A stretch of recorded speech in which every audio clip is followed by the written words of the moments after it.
Oh man. Smash the like button, ladies and gentlemen. Double tap the screen if you're on mobile devices. What's going on, ladies and gentlemen? It's your boy Mills from Mill City Boxing, home of the high level pro boxing media, the Fighters and Trainers channel, and most importantly, the People's channel. And we have here Lamont Roach Sr. in the house. And man, it's been a minute. It's Yeah, been a yeah, minute. It's been since I haven't talked to you since the draw with Pitbull Cruz. Um, yeah, I mean, let's start right there. I mean, what's your thoughts on the draw? I mean, it's back to back draws, but obviously, Pitbull Cruz being a big name, a lot of people calling his name out as well. Heard your obviously the WBC is trying to mandate you and William Zepeda as well for the WBC. So that's also some great news. But let's take it back a little bit because what that fight was for the WBC interim title yeah. At 140. at 140, right? Um, yeah. So let's talk about being at 140. Obviously, there's talks of probably going back down to 135 now, and I know you and I talked about what's best, but it seems like you guys are just talented enough to be able to move around different weight classes around your division. But yeah, let's talk about that draw. Yeah, Your man. reaction. I mean, your reaction to it all. It's a good fight. I thought we a good fight. Like again, I thought we won that fight, but they called it a draw in Texas, San Antonio with a Mexican fighter. Hmm. So pretty much you know how that go. But ain't too much to say about it. We thought we was gonna run it back, but the real topic is they said they was gonna rematch us, and now they changing course. You know they don't want no parts of us. So them not wanting no more parts of us show you what really happened in that fight. Mm. Yeah, I remember it was in the post press conference. Pitbull, Cruz, and your son were in the together. He made a reference saying, I'm not like Tank Davis. I'll rematch Roach, and it was a comical situation. Now there's talks of obviously them meeting up, and I don't know. Are they talking about you guys being on the same card as well? Yeah, I don't know nothing about that. Um, Okay. I just know we was trying to rematch him, and they didn't want no parts of it. So obviously, because of the decision that they're kind of going with, obviously you see, Tank Davis in social media saying that when he comes back, he wants Pitbull Cruz. I mean, when do you feel like that he took that opportunity to be like, all right, we're in the post press conference, we got to draw, but let me say something to entice Tank Davis. No, he was talking like a Mexican fighter that's want some smoke. Like he felt it's a draw. He wanted to run it back. You know that just all changed once I guess they watched the tape, whatever they did, and thought that wasn't a good fit for them. This was even before Tank had trouble after that, so he wasn't even on the table. So we want an option even when stuff was going on outside of boxing that could have prevented him fighting a Tank. He was hollering Matisse. He was hollering everybody's name but ours. Matisse. He was hollering Ryan Garcia. He just was going all over the place. They just was avoiding rematch. They want zero smoke with us again. Mm. Man, so I mean, and then in the fight, we seen that there was a little change in Pitbull Cruz's fighting style at the late rounds. I mean, it seemed like his son watching the fight as a spectator seemed like he got hurt and started moving around a little bit.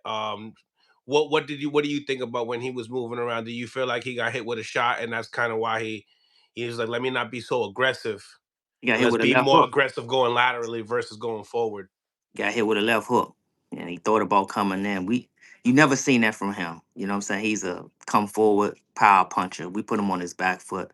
And I told him we was gonna walk the dog. He lucky we didn't have our right hand down the stretch. Cause it really got ugly in there. But Pitbull is a great fighter, but we broke him down. We beat him in every category. You outland a power puncher and land 49% of your power shots against a power puncher. Outland him and he maybe outlanded us and only in one round. Um, it don't add up. You know what I'm saying? Like, we beat him in every category. We took the crowd out of the fight in his hometown. That's all we ask is to run it back. You know what I'm saying? It's settle that, on neutral territory. I like that way you said neutral territory. Now, I mean, obviously, that was. Do you feel like it was a close fight? I think if you watch it back, I can't see where he can nowhere near get 7 rounds. It's no way. It's no way. You didn't hit nobody talk in that fight from 5 to 11 to 10 seconds in 11 round. That's when they made some noise. You could hear in their corner. The instructions was desperation. They was telling him he need this, he need that. He wasn't producing. He land nothing. Like once we took it out of him after he got the knockdown, um, we took it to him and we broke him down. You never seen him go on his back foot like that. So he benefited from a hometown decision with favorable judges in his favor. So it was a good fight though. Don't get me wrong. I take nothing like You it's said just he a good didn't. fight. There's no way he made seven, but do you feel like he made six? No, Okay. because the other guy gave him 7 rounds. I was saying that he didn't win 6 rounds. Okay. He didn't win 6 rounds. Okay. He didn't win 6 rounds at all. So we swept. Then we swept. We came on strong. We finished strong. Like we was outclassing them. We boxed them, we banged with one hand. You know what I'm saying? So it was a great to see go through that adversity and perform the way he performed, given what he was going through in that ring. But we did something Pitbull and they never seen Pitbull do. Did the Ali shuffle in that motherfucking everything. Like he was getting away. And he was getting away from a reason. He's not going to back up just for no reason.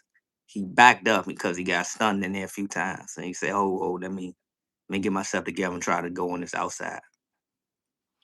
Analyzing Pitbull Cruz, knowing that he hasn't been stunned like that before, but he's also had some rough fights as well. He's gotten hit with stuff, but not necessarily reacted the way he did with you guys.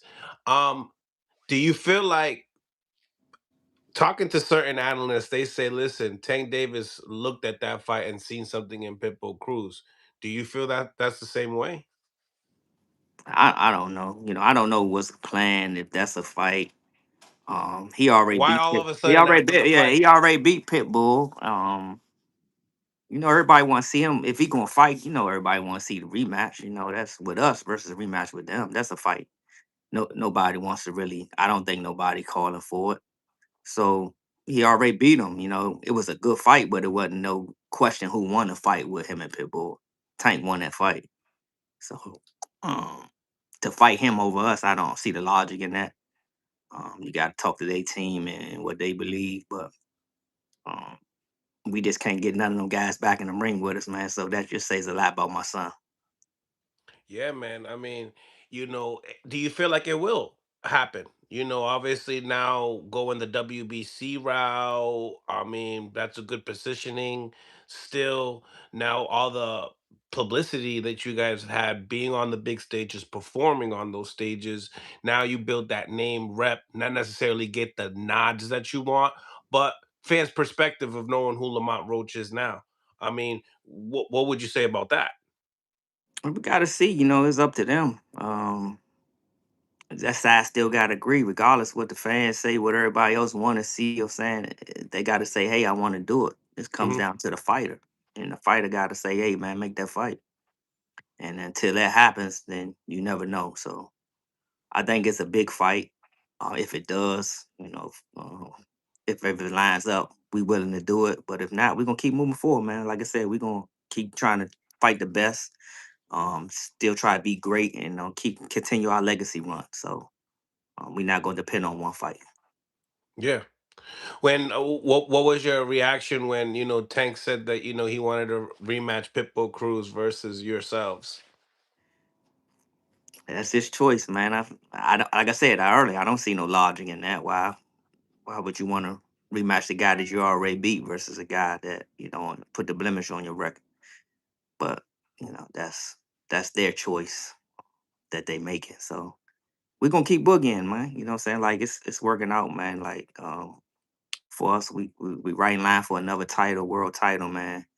And we just wanna fight the best. Like I said, like throwback fighters, man. We don't duck no smoke. We trying to fight the best out there, and we want to be great. And to be great, you got to fight these type of guys, and that's what Lamont want to do. Listen, when you talk about logic, right? We talk about obviously what makes sense, money makes sense, business. Obviously, Pitbull Cruz, he filled up the place, right? in that night? How Right. many people do you feel like were attendance? Do you feel like a lot of people are calling his name due to his draw in the sport, where therefore the purses are, are there to for other people to say, yeah, yeah, we could make that fight. He has a big fan base. He has a big fan base. Let's make it happen. But for Javante Davis, he got his own fan base. He don't need nobody else with a. His fans gonna come see him fight anyway, and everybody want to see him fight us, who's on the rise and building our own fan base as we keep boogieing in this sport. But that's why I say the larger. That's not gonna make a difference in a him and Pitbull and Tank versus a Pitbull and Roach. Hmm. Everybody want to see Roach versus Tank, Tank versus Roach too. Everybody want to see that. Versus a Pitbull, Tank too, and the crowd gonna sell out, regardless. And I don't think Pitbull is not a pay-per-view draw. Uh, he got Exactly. a That's foot my on the next head. He's not. question. He's not. He's not. No, he's not. So he's What about him with as Tank? fans. If he's with Tank, is he still a pay-per-view draw like they did before? No, I think Because it's they the they were same. they were pay-per-view before. I So think why I wouldn't it think be I now? think the Pitbull. I think we outsell him. Roach Tank will outsell a Pitbull Tank. So do you I don't feel think nobody like want to see it. See it. I don't think real boxing fans don't want to see that fight. okay? So now that the draw has happened, where do you feel like the stock has been on Team Roach now?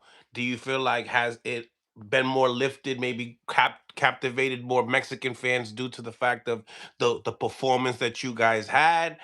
Where do you feel like did your stock rise, or do you feel like it stayed more the same, or do you feel like it kind of like uh be- You see, we fighting for another title, so the stock didn't go down at all.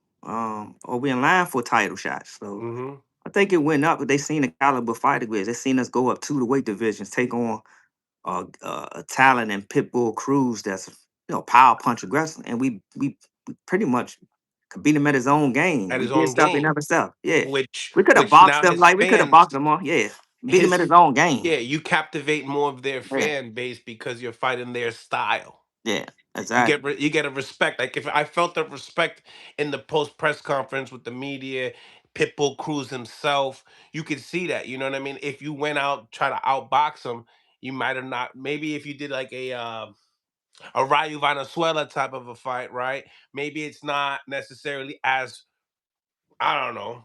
You Yeah, you maybe was you trying to make a statement in the process. You want to captivate. You trying to be the next star in this sport. You want to entertain, and you be smart in the same time. But we did some things, like you said. We fought him in his own game. He can't say nothing about no running. It was toe to toe with you, buddy.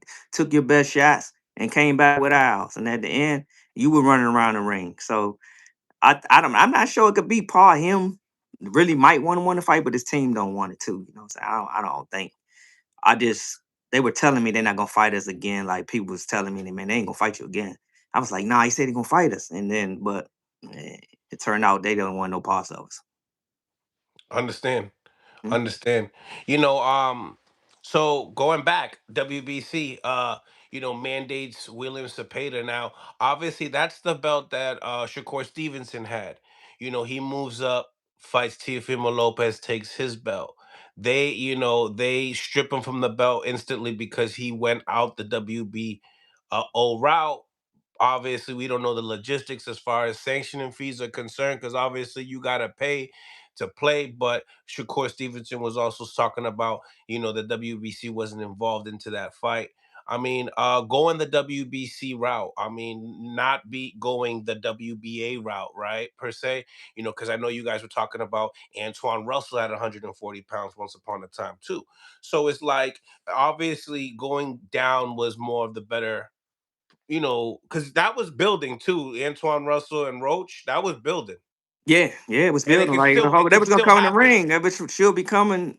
I was plans on them coming in the ring after that fight. Like Um, that would have been a great fight, build up. Like we got a lot of love for the WBA, what I'm saying? So we was possibly in line for that belt at 35. But the green and gold, is a prestige belt that we honored to be in place to fight for as well. So um we want those titles, we want to be one of the greats. We want to be remembered as one of the greats in the sport. So we looking forward to fighting for the green and gold. The landscape of 135 kind of switched around, changed up a little bit. Now you got the WBO champion Abdullah Mason now, and then there talks of Schofield fighting Lucas Body for the WBA, but there was obviously some chatter with you guys as well fighting Floyd Schofield. I mean, I don't know if you was able to check out the interviews. They were obviously talking about they had an interest in fighting you guys as well. What was your thoughts on that whole situation as well? Yeah, we thought, that was a great possibility. That almost took place as well. Like so it was gonna be either or. We knew we was gonna fight for one of them. Put it like that. Uh, we're gonna fight for one of them, and it just so happened we fighting for the WBC. Um, like I said, I love those guys at the WBA as well. But this opportunity came up for the WBC. But the original plan was to fight Pitbull Cruz in the rematch. That never transpired. Right. And hopefully it will one day. Um, but you guys are, going in a situation of, the Golden Boy fighters, the William Cepedas, the Floyd Schofields right now. Yeah, so let's start with yeah, let's go with the Floyd Schofield, because you guys are gonna be obviously mandated for the WBC title. So I mean, you know, do you feel like that's the fight like that you want to entertain next, or would it be like an Abdullah Mason if say you guys are success? I don't want to say when, but I really feel like you guys are gonna beat William Cepeda. I really think that you could also try to make a statement in that fight as well. Due to the fact that he lost to Shakur Stevenson the way he did, but showed flaws in several other fights, especially with the first Farmer fight. So I mean, yeah, I mean, what do you think about William Cepeda, and yeah, what direction if you guys were to beat him, or when to beat him? What direction do you feel like you guys would want to go? Yeah, I think William Cepeda is a great fighter. Former champion. Put the work in. Good camp and training behind him. So it's gonna be a task that we up for. And looking forward to it. I think this is another dance partner that really could showcase our skill level as well. It's gonna be a great action packed fight, and you're gonna see Lamont look spectacular in that fight, and gain his second world title.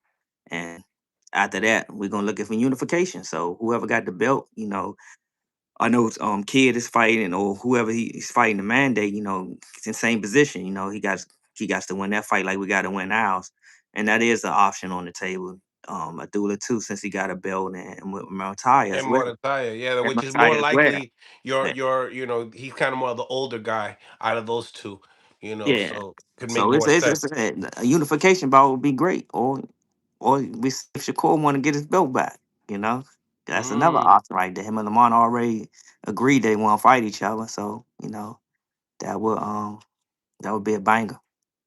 And that's a fly matchup because they're giving him a lot of stigma as far as like, oh, you have friends in boxing, right? And Lamont and Shakur are friends and they're willing to fight. Shakur's kind of trying to separate the two, letting them know I grew up with him and we went through different stages of our career, our life, and with this one, I think it's dope because we've heard the chatter, and then we also heard Keyshawn, say you guys' name as well. He said it once in a video and hasn't said it ever again. But I just been noticing that. But in the same time, has an interest of wanting to fight Roach. What's your thoughts on that?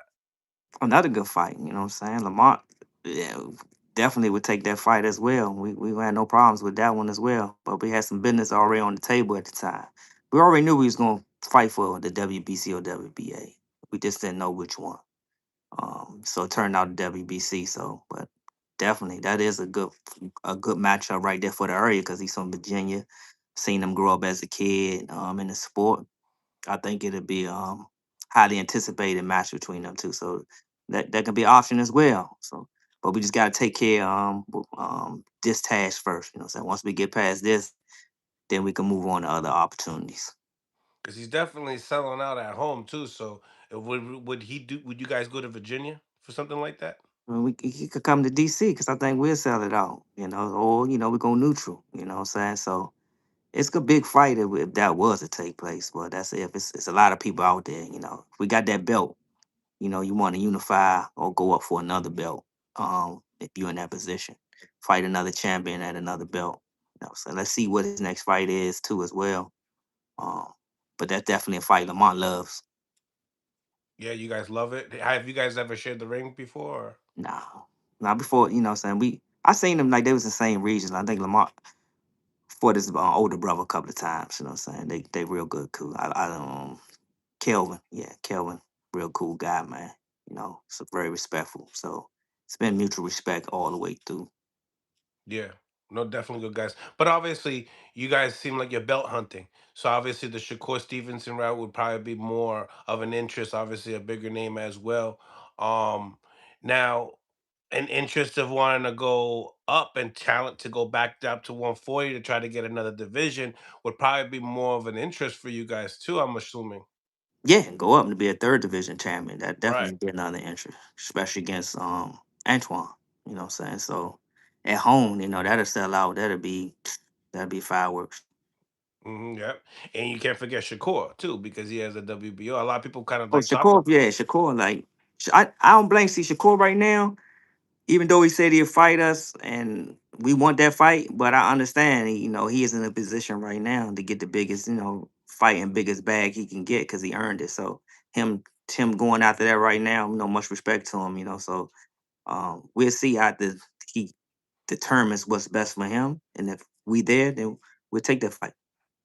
Yeah, I mean, think about it, right? You say you beat Zepeda to become the WBC champion at 135. Do you feel like the boxing streets, the boxing world would say, yeah, a bigger fight would be Lamont Roach than an Antoine Russell Shakur? So we'll definitely try to go out and build that tech, because obviously, the big fight for him is Tank Davis. Everyone knows that, and people want to see a measuring stick, of what we could do with this guy. You struggle with this guy. You got to draw with this guy. If I show the world that I beat this guy, what are the world gonna say next? Type Yeah, of yeah, yeah. I think that'd be a bigger fight and more demand if we catch it at his old belt. We got his old belt. Might want to come get it old back, opponent. or we can go up for 40 and fight for his belt. There's more options. You know what I'm saying? So I think people be calling for that fight more. I think a lot of people want to see it, but they'll be calling for more for sure, like you just mentioned. Especially depending on the actual performance you guys put on, William Cepeda. Yeah, exactly. That's gonna have to, if you have a close fight with Cepeda, now the interest is not, now it's feeling like the draw versus you getting the win type of deal. Yeah, But yeah. still holding the title holds some, obviously a major value as well. Yeah. Yeah, yeah. How the performance is, can really turn heads. They say like, wow, we wow the fan base with a great performance that night. They're gonna demand us to fight a lot of people. You know what I'm saying? Shakur gonna probably be top of that list. Right, right. Now, when you look at William Cepeda, right, and you look at the fight that he had with Shakur Stevenson, lots of people say, hey, he's slow, you know, as far as speed wise is concerned. And obviously, the volume is something that concerns a lot of people. He throws a lot of punches. When you look at the fight play out, right? Lots of people have lots of concern of Shakur Stevenson not being able to get rid of his opponents or after he starts to figure them out. Um, you know how the boxing world is. There's always going to be something at the end of the Right, day, right? right. But this situation, do you feel like a stoppage? A stoppage, do you feel like that could happen in this fight? Knowing the way William Cepeda comes at his, how he goes about his work. He goes about his work. He don't discriminate who it is. He gonna be him. He's very good at what he do. That's why I like Zepeda. He doesn't deviate from his game plan. He's gonna bring it, and we're gonna have a lot of opportunities. That I see for that fight. We've been watching William Zepeda. We was in the same stable, so we've been on some of the same cards and had some of the same common opponents. So um, he's a great fighter, man. You know what I'm saying? And it's never going to be overlooked on this end. I think it's a task at hand. Um, but I think Lamont is up for that task, and he's going to look spectacular that night when that fight take place. Mm. I like it. I like it. Do you feel like he opposes a harder threat than a Pitbull Cruz? Yeah, it's different styles, but they do a lot of stuff different. He's more consistent with his. Pitbull is a front runner in my opinion. Think he did everything we thought he was going to do. So um, I really believe if Lamont didn't break his hand, you probably would have seen Pitbull get stopped that night. Mm, that's major. Now going back to the injury, how was that the process of healing, and that whatnot? Like, did it take a while to get back into the gym? What's his process with his hand? Yeah, he back in the gym. Yeah, he had 5 weeks in the cast. Did some rehab, but we back in the gym. We back on track. We was scheduled to go in June anyway, so we didn't miss a beat. He got the cast right away. Went to the doctor in that first week when we got after the fight. So it's healed. Got the X-ray healed up. So he back. No worries about the hand at all. Yeah, this is big. This is definitely a big fight. I feel like your fight with Pitbull Cruz was big too. It I agree. just it had that build up. It was good. With this one per se, I mean, obviously another Spanish fighter that doesn't speak English got to kind of carry the promo. But do you feel like it'll be the same way of how they kind of like? No, it won't be the same way. How do you feel like they promoted it? Because they were really talking about Tank Davis a lot in that promo. With this one, do you feel like they'll be talking about Shakur Stevenson at all in this fight? I don't know, man. It depends. I can't tell you how to do it. They Tank name gonna come up. We get asked the questions. We try to get the answers to the reporters. Then if we do that, we bring his name up. You damn if you do, damn if you don't. But we'll see how they go. They should be focusing on um Zepeda and Roach. They might bring Shakur name up because he's sports Zepeda. They could go with a storyline. And you Golden guys' Boy talk and you guys' talks have actually won the fight. fighting each other. They can go with the storyline, and we both come from Golden Boy stable. It's gonna meet up at some point, but now we meeting up years later. Um, I think they build it up. I think it's because the fight gonna speak. The fight itself it speaks for itself. It's gonna be a bomb burner. They seen Lamont's past performances. They know Cepeda's coming with it. They know it's gonna be a banger. So just can't wait. I know there was rumors of saying that it would be on the same card. If it was on the same card, what would you think that their storyline they're trying to make? I don't know. Like I said, I'm hearing a lot of stuff, but that's not true. That's not true. We're not finalized, so I haven't even heard that one. But um, Do you I believe don't this is know. a main event at itself? Yeah, this is a main event as itself. It's however they want to put it. We just want to get the belt, but I think it can carry it itself. If we all on a certain card, then we're gonna still perform the same way. So they'll sell it how they want to sell it. They can't wait to see if that's what they're talking about. Javante get back in the ring. I don't know how they're gonna perceive him fighting Pitbull again. I don't know. I don't think nobody really want to see that, but Pitbull's fans. So, or they just happy to see if Javante get back in the ring. They want to see Javante fight a certain list of fighters, and I don't think Pitbull on that list. You don't think so? Why? How come? I mean, obviously, he mentioned it on online that that's what he would like, That's what he mentioned. And he would like it. He could fight who he want to fight. and I'm just Calvin saying, like, Ford wants it. He loves that fight. is he catering the tank because he want that fight, or he wants to fight? I mean, he's talked Except, about that fight for a while, even before Tank talked about the tweet, but just that was because of before the our fight. That was before our fight, though. Why wouldn't you want to fight us first if that's the case? Well, they got their reasons. They might think that's the easier fight. I don't know. You're right. I did remember Calvin calling for that fight, so he did call for that fight earlier. because it's the money, Yeah, the money let that Tank that make the money in. The money gonna be made. You don't think the hype of fighting us or fighting Shakur is bigger money? I think so. Um, I think people want to see it, but I mean, Tank you is gotta look at it like, remember when he fought Hector Garcia, a guy that you guys fought? They had to stack that card. They had boots on that card. They had Demetrius Andres, Rashidi Ellis. This shit was stacked. I don't think they We had to stack it though. They got to stack it because they got to get their fighters fights. You know, it's different when you stack a card for pay per view for pay per view, or purposes. you stack it because they got to get their fighters fights. That broke the gate down there though, and they didn't break the gate because of that. They broke the gate because it was Javante down there. It was a good card. Remember, because a lot of people were complaining about Hector Garcia. You know that fight. Why is he fighting Hector Garcia? You Yeah, know it because was a great card. well, it was Boots because was a co-main. Hector was going up in weight I because think that's what. Demetrius Andre was on that card as well. Sheedy Ellis, Demetrius Andre. Yep. You know what I'm saying? But sometimes these cards get stacked And because they got to get their fighters fights, and they ain't stacking it to move the needle. People ain't gonna buy the pay per view. People don't buy the pay per view too much to see too much of the undercard. It's come more about the main event. on, you sure? Yeah, Come on, remember those Don King days that it that's was back just then. I'm talking about now. so when they bring it now, it feels so much greater. Like when we, especially when I Turk's love a around, stack. I love a stack card. You know what I'm saying? But I'm saying that's what we got. Well, that's what we're getting to nowadays. that can get to from a promoter, maybe being a promoter now, they can get a little pricey now too. You know what I'm saying? So I understand both sides.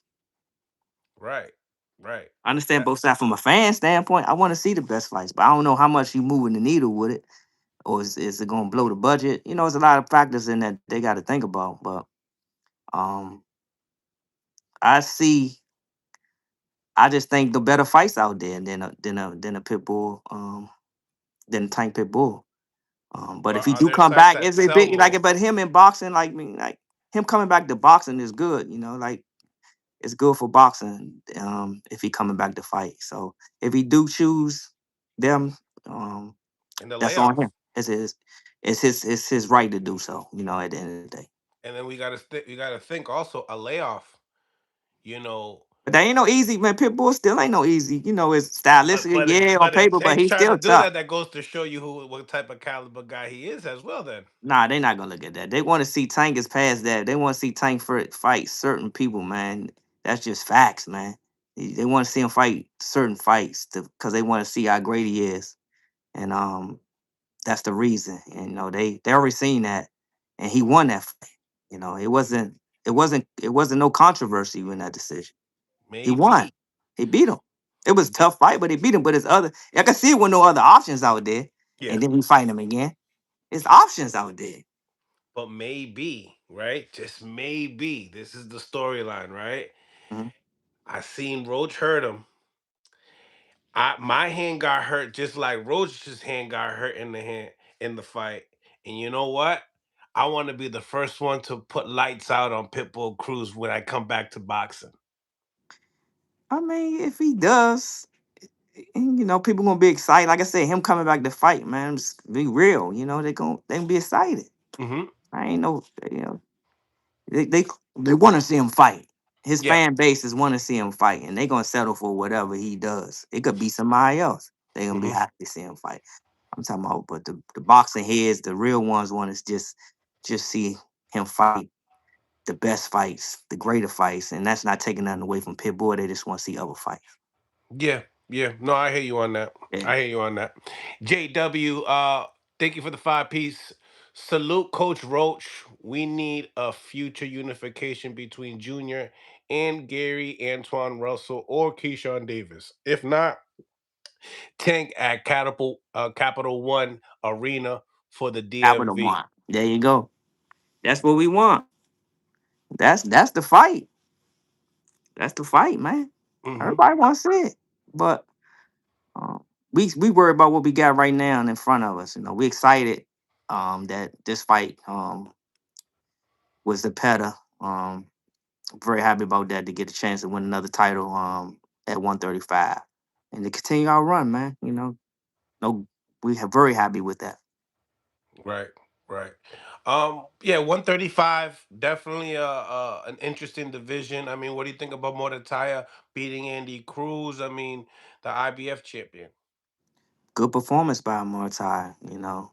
Um, very good performance. He did very good in that fight. Looked good. So Andy, with a short amount of fights, showed it that I think it's a little small bit of experience at the pro level that made the difference. I think he still goes on to have a great career.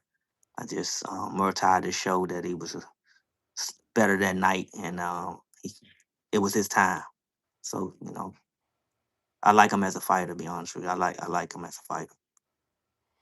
Sitting back analyzing the division, do you guys feel like you guys are the OGs at 135? I mean, when it comes to the champions, and obviously, I know I'm looking past Williams Zepeda, and I shouldn't be, Nah, because don't look this is a past. yeah. Let's make the fight happen and go by. But I'm saying these questions because eventually the fights materialize the way we think they do, and they hear your questionnaire. They hear your answers. They're like, "Whoa, wait a minute. He said this before the fight happened on Mill City Boxing, so you got to stand on it." You know how it be. Yeah, I Um, understand. but yeah, interesting division. How long do you feel like you guys could stay at 135 though? To be honest, We can make 135 because comfortable. the names ain't there anymore now. Eh, Unification always good. It is a name like it's names. Murtaza this be Andy Cruz who thought was going to beat him. He can fight. That belt was up for vacant. We're gonna see who win the WBA.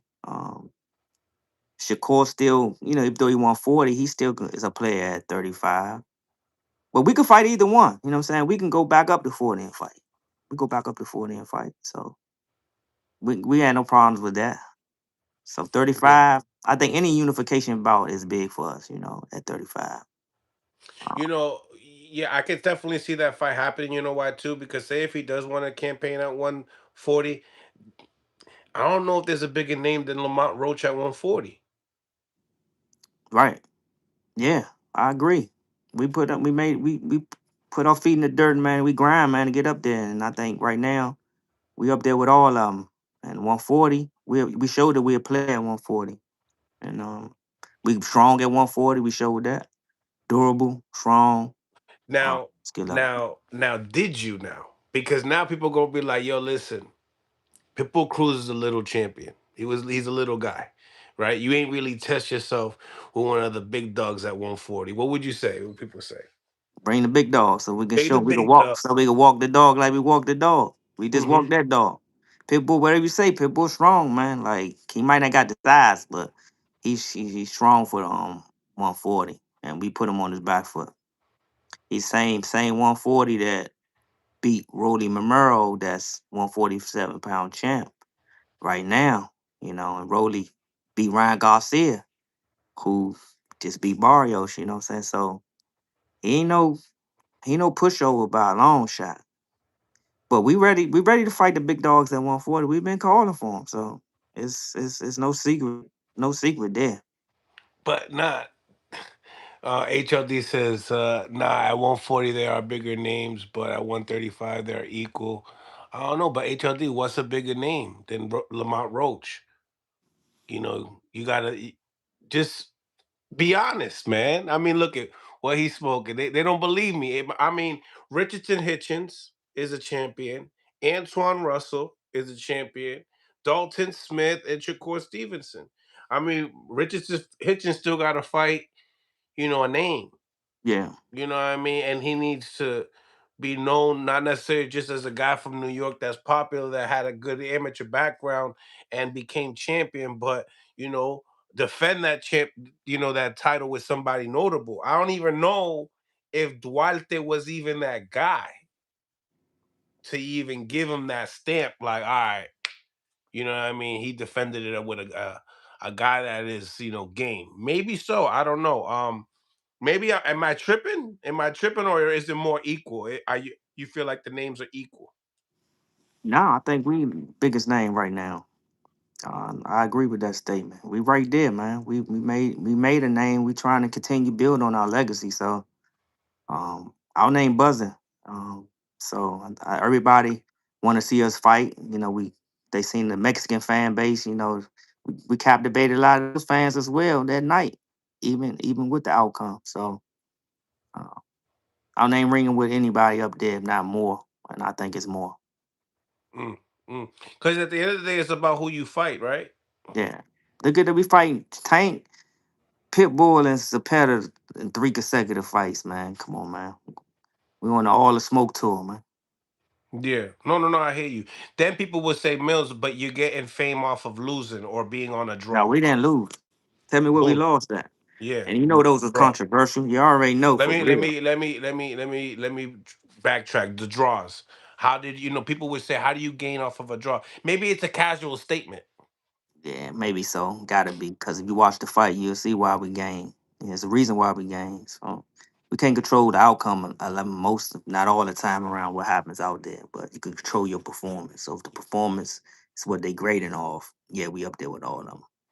I love it. My bad on the losing part. That's it. Because normally you hear a loser and a winner, but there is a draw.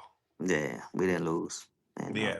I think we should be three division champion right now. Knocking that puts us in a hell of a different position we in. So then people don't know, what those type of draws done. You know what I'm saying? Like, although we had a great year, could have been even better and greater. Crazy comeback story. Yeah. So we looking for a better 2026 than 2025. Um, nah, I like it. I like it. Um, you know, Now do you feel like at 140?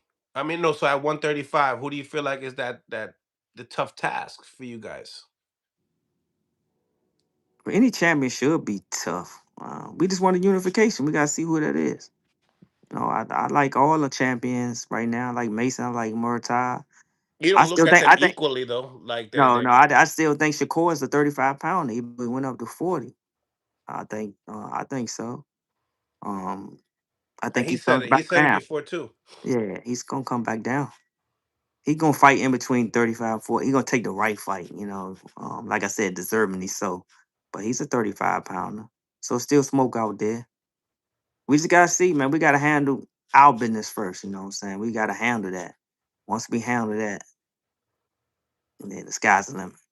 100%, man. Because Zepeda, he hasn't shown that he's an easy task for anybody. Nah, not at all. At that level, like I said, none of them should be, like world champions. Zepeda's battle tested. He's been in there. He's coming off a loss. He's gonna have a lot to prove. He's gonna want to come back in good fashion. So that makes for great fights.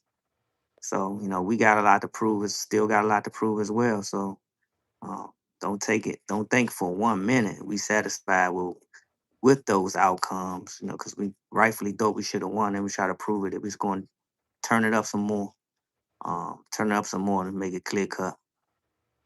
What do you think about Shakur and Cepeda's performance? I mean, what do you think about the good things that Cepeda did in there that a lot of people are not necessarily seeing in that fight?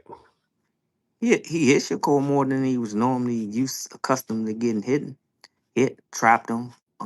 Did some good things in there. Shakur just had a better IQ that night and knew when to punch and showed a different level to his game that people haven't seen, and it stood out. But Cepeda, he didn't fight bad at all. We're looking at that fight. He didn't fight bad. He just was outgunned by a better fighter that night. Was it a close fight in your eyes? It was a close fight. It's gave close fights that was a clear winner. You know what I'm saying? It was a clear winner. But it was a it was a competitive fight, especially that first 8 rounds or so was real good. Cepeda brought it all the way to the end. But it was a clear fight. It was a fight Shakur definitely won. Clear. Yeah, And showcase another level. He could have, like I said, he could have ran around and did made more it not edge. close.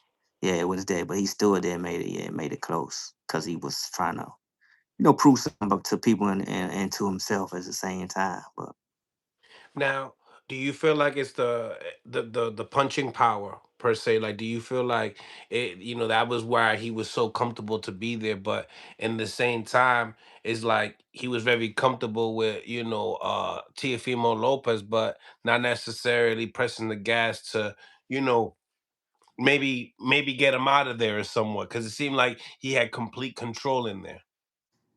yeah, and talking about which both fights. I mean, the second Teo fight, yeah, beat him with a He had jab way pretty more much. control in that fight, but Yeah, way more. he's not using all the weapons now. He's not, and Tio if don't he have what Zepeda have though. He don't have that motor, that output. You know what I'm saying? That willing to risk one to take to get two off. He doesn't have. that mindset that Zepeda has. So it's different style, southpaw. It's a different matchup. So southpaw versus a right hand orthodox fighter. Two different styles, two different mindsets. But Shakur, the one that stayed the same with him, his IQ, he adjusted with Zepeda as well. He adjusted with T.O. He maintained the range on T.O. That was With just the too matter easy. of the jab, It's a jab, and he what just maintained that. what do you think he was? Why Shakur wasn't able to do that with Cepeda? Just maintain him, keep him at bay with just the jab. He Because he fought was him trying to prove differently. something. Yeah, he was trying. First, he was trying to prove something that he can't fight like that. And Cepeda made it hard as well. It's hard to stand there and just keep, running around a guy coming at you and throwing. At some point, you gonna have to get in that fire and say make him miss, make him pay, or control that. So, and that's what he did. It's just two different styles, man. Cepeda brings something that T.O. couldn't bring, and he actually fought Shakur better than T.O. He put up a way better performance than T.O. T.O. Um, that was that was too easy. Be honest with you, in my opinion, for Shakur, for that caliber fighter to going against each other like that. He beat him with a jab. Shouldn't be nobody with just a jab at that level. You should be able to adjust Somebody somewhat. adjust it somewhat, make it somewhat, or go for broke. Like at the end of the day, man, look, man, we going at it. Now, I ain't see no points where he was trying to knock Shakur out or going for broke in that fight. Well, he's also saying that that he made it look that way, like if it was supposedly staged. Fuck out of here. Y'all don't believe that, man. That's total hogwash bullshit. I don't believe that. Okay. Okay. Mhm.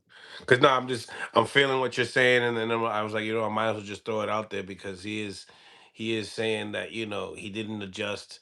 How can you not adjust? You didn't go for broke. So I was like, might as well ask him. Do you feel like there was any truth to what he said? No truth to what he said. No truth. That's after the fact. He's just talking. That's just an excuse. Oh, I made it look like that. You ain't trying to get your ass whooped in front of a million people that way. You want to show some testicle fortitude or something in that fight just to come back and act like to get a storyline. You know what I'm saying? That's trying to take away from Shakur's performance also. Yeah. Or also make himself not look so bad. You know what I mean? Like, damn, like he's probably looking at it and like it's like that shit didn't look too good. Yeah. That looked good. I Eh, think it's like mental, what I'm saying? I don't think they had the proper game plan, or I don't know what they game. It looked like they didn't have one. They had A and that's it. And then that B, C, or D. Um, don't know. One part of their camp. I just know I thought T.O. put up a better fight. We'll see what he do at 47. He's a talented fighter. I think he's still young. He could come back, man. Come back and compete at 47. Yeah, absolutely. Now, one fight that could also take away you know your fight with Shakur Stevenson is Ryan Garcia. There was obviously some interest in Ryan Garcia wanting to fight Shakur Stevenson next, and Yeah, what's your thoughts on Ryan Garcia beating Barrios, but also wanting that fight? that's what I'm saying. First of all, Ryan had a great performance that night. I think Burroughs was telling made for him. Ryan made the adjustment. They were looking for the left hook, but he delivered the right hand all night. Um, and I don't blame Shakur. Like if they willing to fight,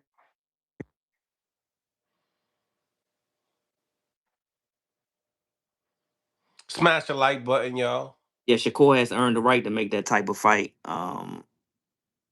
To put himself in position. If Ryan takes on the challenge and they agree to whatever weight, yeah, make it happen. You know what I'm saying? It's probably the biggest payday, and people gonna want to see it. You think it's bigger than the rematch with Haney? That's a good one. I think more people would want to see Haney and Ryan But too, we also seen that already, right? but they want to see it again because the controversy with the testing and Haney looked good at last performance. So people will want to see that rematch based off the history that they did for it. And it'll be a lot leading up to it. Gonna be some laughter. Gonna be some. Gonna be some funny moments, entertainment moments leading up to that bout. So I could see that edging. um a Shakur and Ryan fight. But both of them, I think the fans want to see both. I hear what you're saying because that fight's always there at the end of Yeah, the day. So you might as well get Shakur. Whether if you really want to test yourself, if you want to fight the best of the best, go fight Shakur if he's that guy.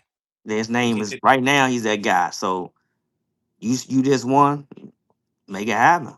yeah, you got Stop to keep all the talk. selling that, Keep selling selling. out. Yeah, You got to yeah. keep selling out. Yeah, you're right. Mhm. Um, you know, I like it though. I mean, at the end of the day, I do want to see Devin and Ryan though. That's definitely one of those fights that I definitely want. I feel Yeah, like it's everybody a wanted. storyline that needs to be done. It should. They're both champions at 47. They got the bad blood. They got the win that got taken away into a no contest. They got the history. They got all the media lead up to build up to that fight. And I think people will be tuned in to watch that one. I want to. I would like to see it. I would like to see it. Yeah. Who do you feel like would win the second time? With them knowing each other so well, I don't know. It's It'll like be that. yeah, it's like that. Be a 50-50 fight because of the familiarity and um we're gonna see who's the most dedicated. If Ryan, only why I take away from Ryan on that fight because he popped dirty. I don't mess with the cheating and stuff like that. So if he cheated in any way, I can't give you no credit for that. So I like to see him tested and fighting off no controversy. You getting tested and you clean. Let's see what you're gonna do. Yeah. See what you're gonna do. But either way, it'll be a 51-49 way. Either way, like the favorite because they got history and they got familiarity with each other. Yeah. I definitely agree. Where do you feel like Rolly falls in all that? Rolly, man, people say what they want about Rolly. It's a three division champion, and he beat Ryan Garcia convincingly. So he's filling out at 47 strong. I think he fits right there with those guys. I think a Haney and Rolly fight would be a great fight to be made. I think people want to see it. It'd be entertaining leading up to it, and it'd be a good fight. So I kind of like I'm becoming a fan of Rolly surely but surely as well. So Yeah. Rolly cool guy too. Talking to him, outside of Boston. Um, his story is unbelievable. It's his climb up the ladders. It's storytelling. He didn't have the amateur background every guy. People could say people laid it out for him all they want, but he had three division. He had 3-time world champion and Three divisions. Yeah. three divisions. Three divisions, and he can compete with those guys. Yeah, I see that that's what they're trying to do. Considering that the Ryan Garcia and Devin Haney fight doesn't look like it's happening next. So it seems like that might be the route, for Rolly and Devin. And who do you think wins that fight? With who? Rolly and Devin. Rolling, rolling Devin. I'm a edge Haney be the favorite. Yeah. And be the favorite. I get an edge to Haney on that one. Is it a close fight, do you think, or do you feel like it'll be more like the Norman and Devin fight? I just closer than Norman. Rolly been on the stage, so he not gonna be. The lights ain't gonna get to him or anything like that. Um, Awkwardness can make anybody get problems. His awkwardness can get anybody problems. And from what I'm hearing, he do got real power. So we'll see if he connects and if Haney's just gonna stay on the outside and do the Devin Haney as Bill say, do the Devin Haney, do the Devin Haney box. So you know, so I can see him doing that. That's how I see the fight playing out. But Brody has a shot, man. Brody has a shot. Yeah. You're obviously your son is a fighter, and what do you think about a lot of these fighters, and fans kind of like throwing at, and not just fans but spectators, when they get interviews and the father of the son that makes them world champion, they get into world champion, and then everyone's like, well, I think he need a new coach because what I heard in the corner, it just wasn't good instructions. Or you got, times like, Brian Norman Jr. that, decided to add Rodney Shields into the head role when he got his world championship with his father. I mean, what do you think about those things that sometimes a fighter got to go through? It's tough, man. That father and son is for history. They say this is tough, and it doesn't work out for everybody. But mm, I like to see them stay with it. What got them there, but it's each case is different. We don't know the behind the scenes, how much pressure it is on the kid, how much it's ruining the relationship, and sometimes they just say, "Man, I just want to be my dad." Versus trainer. You know, I done had that before. You know, with a couple of fighters I managed. You know, they just preferred that their dad be just their father, and then because it was causing problems outside of boxing. So it could have got to that point. So I don't know. It could not. It might not even be an X's and O thing. It just might be like, man, I just can't deal with it no more. It's driving me mentally, and this boxing is mental. If you know it, it's very mental. And to have a sharp mind in there, you know, might someone might want to go look outside. But me personally, I would like for them to stay together and rock with what got you with through the ups and the downs. You know, grow together, learn together. You know, and become the best together. And when you go on top of the mountain, as well as you fall a little behind. Mm. Question: tell me, how many fighters do you have right in your stable from amateur to pro? About 40. 40. Yeah, about 40. How many I do you manage? I manage all my fighters like professionals, but the amateurs, you know, they still amateur. All of them ain't gonna be professionals, and I don't count on it. You know, some of them go military college. I got two kids in college right now. I think would have been dynamite pros. They just was dynamite. I could put them in there with guys right now, you know, but they going on to college, and I'm happy for them. You know, that's like a world title to me. I got a kid over in Thailand right now on the USA team, about to compete in a few days. He's up next. Got a couple of kids in Golden Gloves and won a couple of fights trying to get to the Nationals.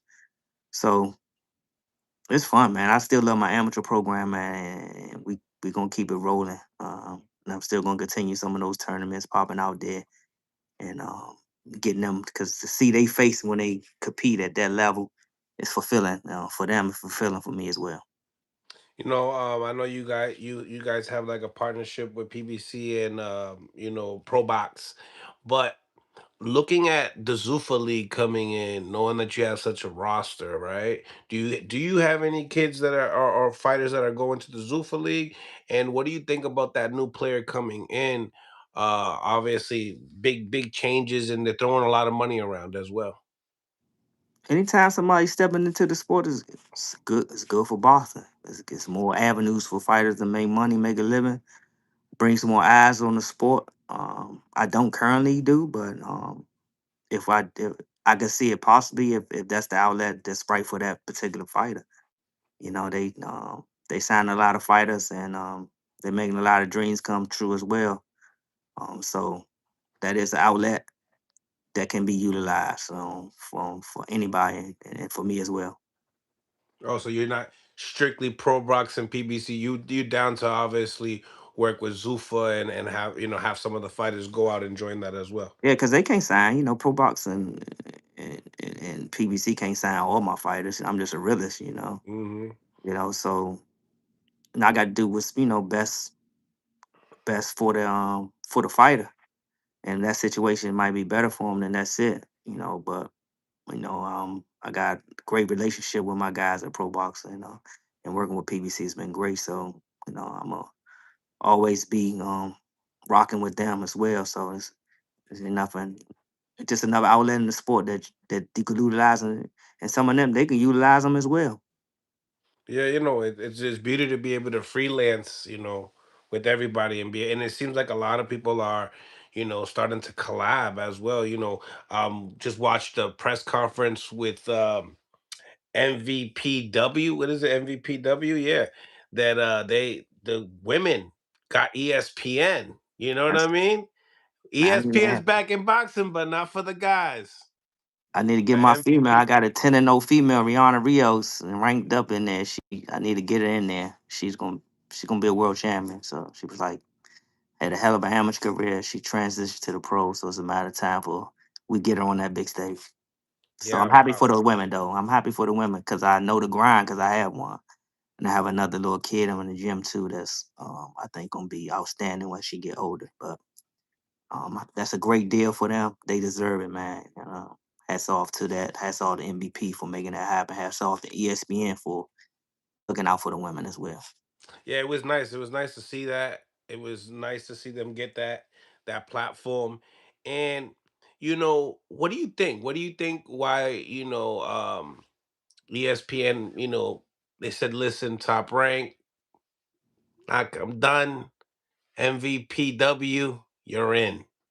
I mean, what do you think what do you think it is? I mean, do you feel like the structure of how they were kind of like, I don't know, molding the fighters, into the stars was the long too much of a long process, and we needed to see more 50-50 fights on ESPN, and MVP could possibly do that for the ladies. And obviously, not to say anything bad, but the women don't get paid as much as the guys. So obviously now the budget, you can move it around with a huge amount of women. I mean, you're a promoter. You know that a lot of women girls, a lot of girl fighters, they attract a nice fan base. They Yeah, sell seats.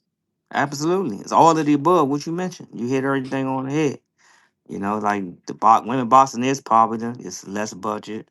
Far as that networks fans, you want to put the best fights on. And that's one thing Pro Box strives on: 50-50 action packed fights. Right. Get the fans what they want to see.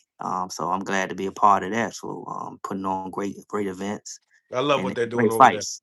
Yeah, so but I can see all of that. ESPN, they bowed out and made a decision on them. But I'm hoping they get back into it for the men because the more outlets is better for the sport. So I'm hoping they give it a second, third chance, whatever they got to do to get the men back on there too. Because I think it's a lot of great fights to be made, and the more flat platforms available, the more fights can be made. Yeah, 100%. Yeah. Yeah, because listening to Jake Paul saying that he hopes that ESPN can get the boxing for men back, but knowing that he already stroked this deal, which was kind of cool. So hey, listen, we're still on ESPN. The sport's still on ESPN, and the girls can thrive. You know what I mean? While we watch, right? Yeah, let them get their shine on. We had it Nice for a long time. stable, nice stable of girls that they got over there in MVP as well. Yeah, they're Not a gonna be lot some. of not a lot of them showed up to the press conference, but they highlighted 10 of them today. That's great. I haven't seen it that's press conference, but Nice it's one. it's nice. They got nice stable over there, and I think female boxing is at its highest, and I'm happy that they finally getting the recognition they did. Because I tell you, I know it's tough. I have a female fighter that is trying to get there, and she was one of the best amateurs out there. When she came out, but it's different for female and men. So I'm happy for it, man, and I hope it lasts a long time. But still, we need to get the men back up there too. I think somebody can rejuvenate that avenue as well and get the men on there, have men and women. So at the same time. Mm-hmm. Mm-hmm. The landscape has changed a lot, since Turkey Al Sheik has kind of came into the business. We've seen some big signings going for Zufa. You see that, he's kind of tapped in when it comes down to the network deals of like putting himself in positions of ownership, with the zone, with the, Paramount, and also with now I'm just hearing HBO and Showtime. I guess he put himself in a foot into there. So he's taking almost all the networks, and he's putting himself in there to control, some sportings. So right now combat sports is very attractive. But what do you think about, what they're doing out there in Saudi Arabia, coming in and investing into the sport, and all these networks as well? Hey, like I said, it's good for boxing. If anybody investing in the sport, and that's a lot of money. Wherever you think they got money, or you can't watch their pockets, you gotta watch what they doing. And what they doing is they investing and they spending their money to improve the sport and give fighters payday. So uh, that's a great thing for boxing. It just we continue like have that and also still have the other players as well. It's just another option. But people still gonna have dreams of winning those. WBA, WBC, IBF, those world title belts as their idols once won. Um, Kids dream about that, and I don't think that's gonna change. You just add another belt, and people gonna be starting wanting to win that belt as well. But keep it all going, man. I think it's good for boxing. Let's just continue to make the sport great and put on the best fights possible. What have been like the major differences now with no excuse your program since the big fights with Lamont Roach and the two draws per se after those? What has how's your program, has it changed at all? Had more heads, more respect, more what? What more? Because you've gotten a lot of respect in the amateurs, right from the beginning. You paved your way into that, and a lot of people don't really hear about that, as far as the accomplishments and that level. They kind of want to skip to straight TV, right? um but yeah, what are the changes? We getting a lot more. We get more phone calls. Like I said, we did have a top amateur program prior to that. That's how Lamont got produced. We had multiple national champions. Actually, 2021 USA Boxing Gym of the Year. So throughout the nation. So um, it's building. Still focusing on I ain't trying to get over my head with taking on too many people because I got to focus on, like I said, 40 kids. Some of them been with me since they 8, and like some of them turning elite now, like 10 years. So still giving to them, investing in them so they can fulfill their dreams and goals. So, but it's been a lot of interest. I get a lot of phone calls. They just like the way we carry ourselves, man. They see how Lamont moving and stuff like that. And they see we doing things the right way, and some people want to get on board. So it's been good, man. No complaints at all, man. Tension, there's a lot of tension, but it's attention that I'm happy to get. You got your foot in the door in all different ways when it comes to this boxing, coach. I'm not gonna lie to you. From being a coach to a promoter, dealing with all the big networks. I mean, you the man. You the man. I don't know if you're getting your respect now, but you definitely earned it. I've checked you out for a while now, so Yeah. it's nice to see what you guys are doing. What about Lamont? What are the differences between him and these two experiences that he just had? The big thing about Lamont's still Lamont, and the kids within the reach of the kids, they call him up. He just was at the kids' fight, man. It meant the world to him. He's right there from road rooting them on and the golden And the gloves gloves, and the yeah. gloves, stuff like that, man. He's their big brother. They look up to him. He stays on the kids at the gym. Ain't no changing, it's more attention, but he's still a humble guy that he always was. Humble, respectful guy. He takes pictures, sign autographs. He doesn't turn fans down and stuff like that. So he's enjoying the moment, and he's not changing with who's he is as a person. That's what it's all about at the end of the day, man. That's what. So yeah, man, can't wait to hear the news and the update, the fight update. Congratulations on putting yourself in great placement. If there's anything that we haven't tackled on the interview that you would like to share to the people, maybe a question I wasn't able to ask you, if you want to elaborate anything, this floor is all yours. Um, I got in my next promotional card is gonna be May 1st at Merlin Live Casino, another Pro Box No Excuse event. Um, it's gonna be action packed like the previous cards. Jordan Roach, and Benjamin Johnson from my state will be on there. Likes of Frankie Scarborough Jr., Trayvon Marshall, David Whitmire from the area, great talents right there. So look out for that. Tickets are going on sale soon. So basically, Pro Box is counting on you to fill up the seats.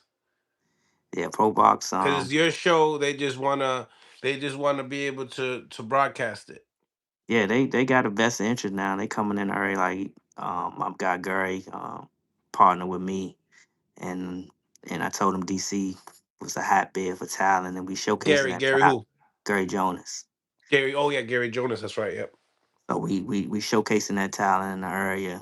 It's a lot of buzz, like you say, with my gym and my fighters, and people respect, the shows I put on, and I'm giving everybody, I'm spreading the love in the area, giving them opportunity to get on TV and showcase their talent. So I'm being fair with everybody. So and they loving to get on my events, and it's a showcase for all, So now they get chances to show people what they're about, even the kids not from my gym, but. we gonna bring him, man. We trying to step it up. We trying to bring a lot of talent, a lot of shows to the area. How many shows you put a year? You would say. Four, four. Like to improve it to six, but right now it's four. Could be five if we have a home fight. I threw my first championship card there with Lamont myself. Had Pro Box as a TV network, so Yeah, yeah, yeah. That's yeah, when you guys had the title. Yeah, that's right. title. So it's That's we're looking to dope. bring. That's Yeah, dope. so it's looking to That's a bring feather fights in out your here. cap. Yeah, so we're looking to bring more title fights on a big stage as well. Hopefully we get one of these title fights at Capital One. Under the No Excuse banner. Is that a goal? Is that a goal? Absolutely. Just Yeah. want to grow, man. I want to be one of that's one of the best man. I want to be one of the biggest promoters out there. Why not? You know what I'm saying? So How far are you out there from that level? Like what capacity you working with right about now? And then what type of a difference is that from the Capital One? but I do a world championship card, so throwing the card just moving the seating, but we got the fan base now, what I'm saying? Like our popularity has grown, so I see us filling up larger arenas now back home. Lamar got pretty much the area on lock for us, from the fighters, He get back in the libraries and stuff like that. He's all around. Uh, People want to see him fight. So I threw the card on that level. I think just moving there with the right fight, right opponent, be no sweat to throw a championship fight there. That's what's up. That's what's up. A lot of people they say they're promoters, but they don't throw shows. You know what I Yeah, mean? yeah, they throw shows. I trust me, I know, because I didn't. You got to come out your pockets, man. So, you gotta know how to move and take some. Sometimes you take a loss. Sometimes you don't make no money at all. But you just got to keep building the brand and it work out for you. Yeah, 100%. How long have you been promoting? Uh, I'm gonna say like 5 years now. 5 years. Are you addicted to it? Yeah, I like because it give my At first it was a goal like, all right, I got a stable. I'm not building these fighters. Makes And I sense. give them an avenue to build their records up because everybody can't, like I said, everybody don't get signed. Kind of them top promoters going away from signing a lot, building a lot of fighters. So you had to build them Hmm. yourself. So I was willing to invest. And then when that purse bid came out for junior for Hector Garcia, that's when I really stepped up and bid on it. Almost got it. Felt like 50,000 short. I'd have got that fight. Where But was it? Where was it at? Where was it at? What was your per, bid? my purse bid was like I think I bid like 380. They bid like four something. It was close. I shocked them when I walked up in there though, so it made them change their bid though. It couldn't do no minimum. So Like, who let yeah, him in the door? yeah. That's how it was. But they knew I wasn't playing, you know what I'm saying? I was willing to bet on myself and put it all on the line for mine. That's how much I believe in my son.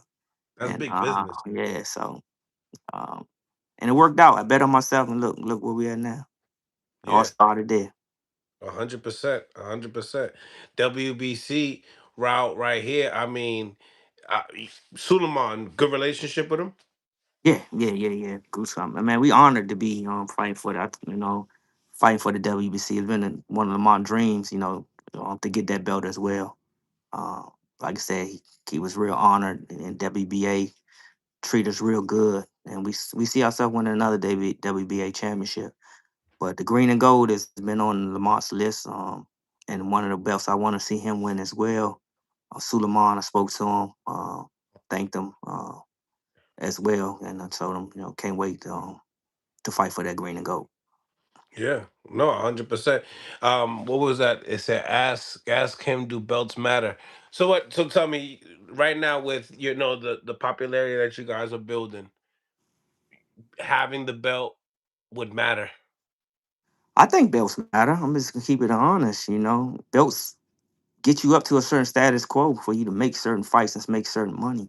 Um, just the historic of the belts. You want to be undisputed champion, unified champion, three division champion, four division champion. You can't be there without getting the belts. So You I can't think be they you, matter. you can't be a star You either. can't be a star. Yeah, people that got to be star potential, they all went through that process, and they all had to be some form of the belts. It had to be fight unification versus unification. What was that against the Canelo and Crawford fight? It was Undisputed. undisputed. So it was Shakur, a 3 division champion, going for his fourth division champion against a 2 division from a undisputed champion fighting Tio. All that matter. So um, I do think it matters. I think a lot of kids dream of winning those belts, being like their idols. But now they got another belt that just came into play, and maybe they start dreaming about winning that belt as well when they see their idols win that belt. So, but we definitely for the belts.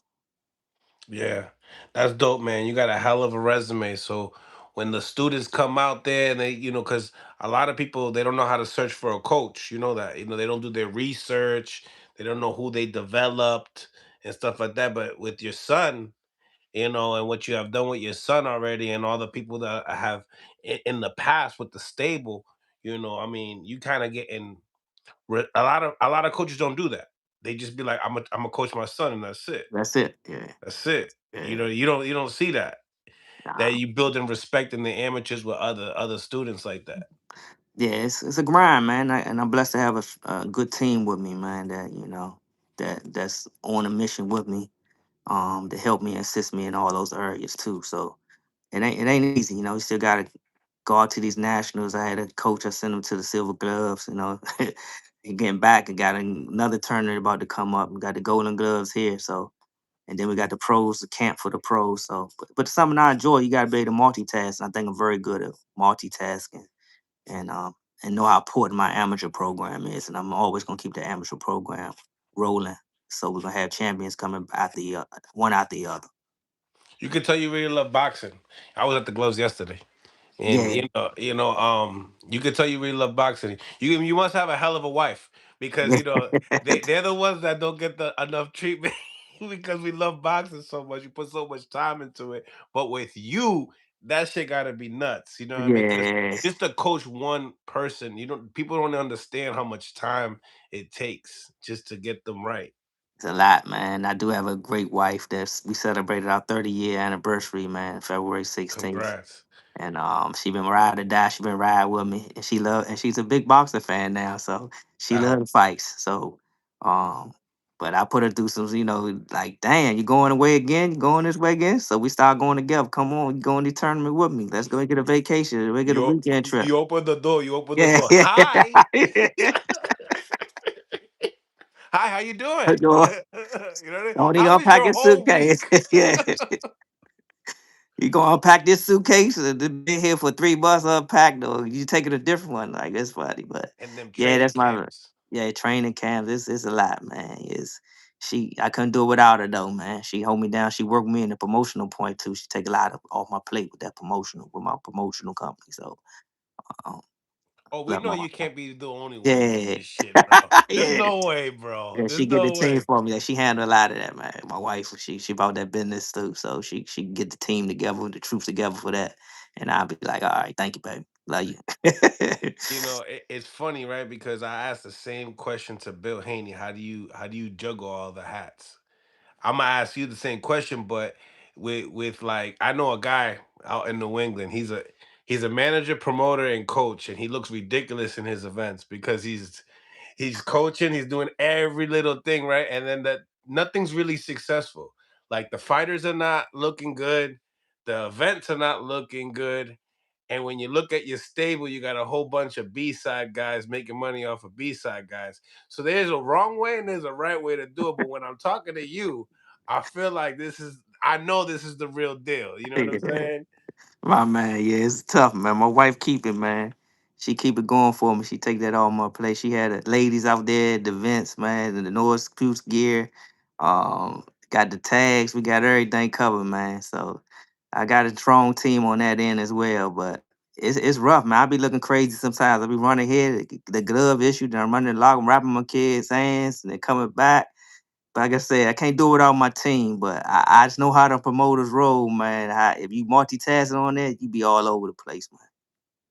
I be seeing guys coming in and out of the business all the time.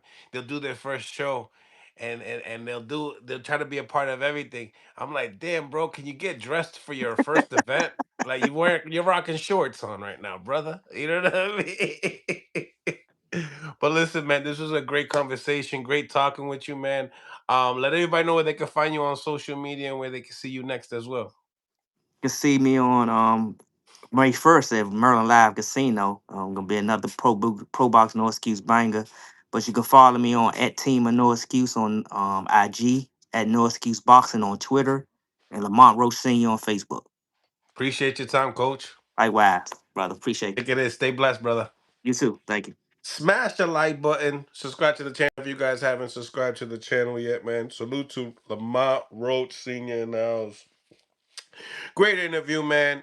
Great talking with the coach. This guy, he's all up in boxing, man. From coaching to promoting. And honestly, I show a lot of like respect for that. You know what I mean? I don't really know a lot of people doing it like that. Really. You don't really it don't come and that's what it is. You need a family. You know, you need a shorty that you're gonna break it down, you know what I mean? Do the business side of things. But salute to coach in the building. Smash the like button. Let's put up a poll. I'm also gonna be having some more guests coming on as well. But should I get the call-ins ready to go as well? We got lots to talk about as well. We can't just stop there. Um Yesterday the Instagram live was acting crazy. Hopefully today it's not like that. But let's see. God is good. God is great. Hold on. Smash that like button. Double tap the screen. We got the call-ins ready to go right now, guys. Um Call in on Mill City Boxing on Instagram Live. All right. Press join if you guys want to join in and talk this boxing. Subscribe to Mill City Boxing on YouTube. Salute to everybody on the Instagram Live as well. I see you. Appreciate you guys for tapping in. If you guys want to chop it up with your boy, press join, okay? Shout out to the 150 people on the YouTube Live as well. Rodney Bands, what's going on? HLD, what's going on? Lamont Powell, what's going on? Salute to everybody on the live, man. What is this, Friday? It's Friday, right? What's going on? What's going on, boxing family? What's going on? Listen, man, we here. Corey Spinks in the house as well. Salute to my brother. My Corey guy. Spinks in the house. HLD, what's going on, brother? What's going on, hermano, man? Great interview, man. Great interview. Appreciate you, bro, man. Lamont Roach, senior man, definitely a great guy. Uh, what's your thoughts, man, on him, his son fighting William Zepeda? What's going on, Corey? How are you, legend? What up with it? Nothing much, man. We were just talking to Lamont Roach Senior, and the WBC will be mandating him to fight William Zepeda for that fight at 135. So yeah, I mean I'm gonna start with HLD. What you think about, the positioning? What do you think about the fight? Who you think wins the fight? And yeah, and then obviously, how do you feel like he took how Tank wants more of this Pitbull Cruz fight versus fighting his son? First thing first, what's going on, Corey, mi hermano? How we doing, bro? I'm good. I'm good. And yourself?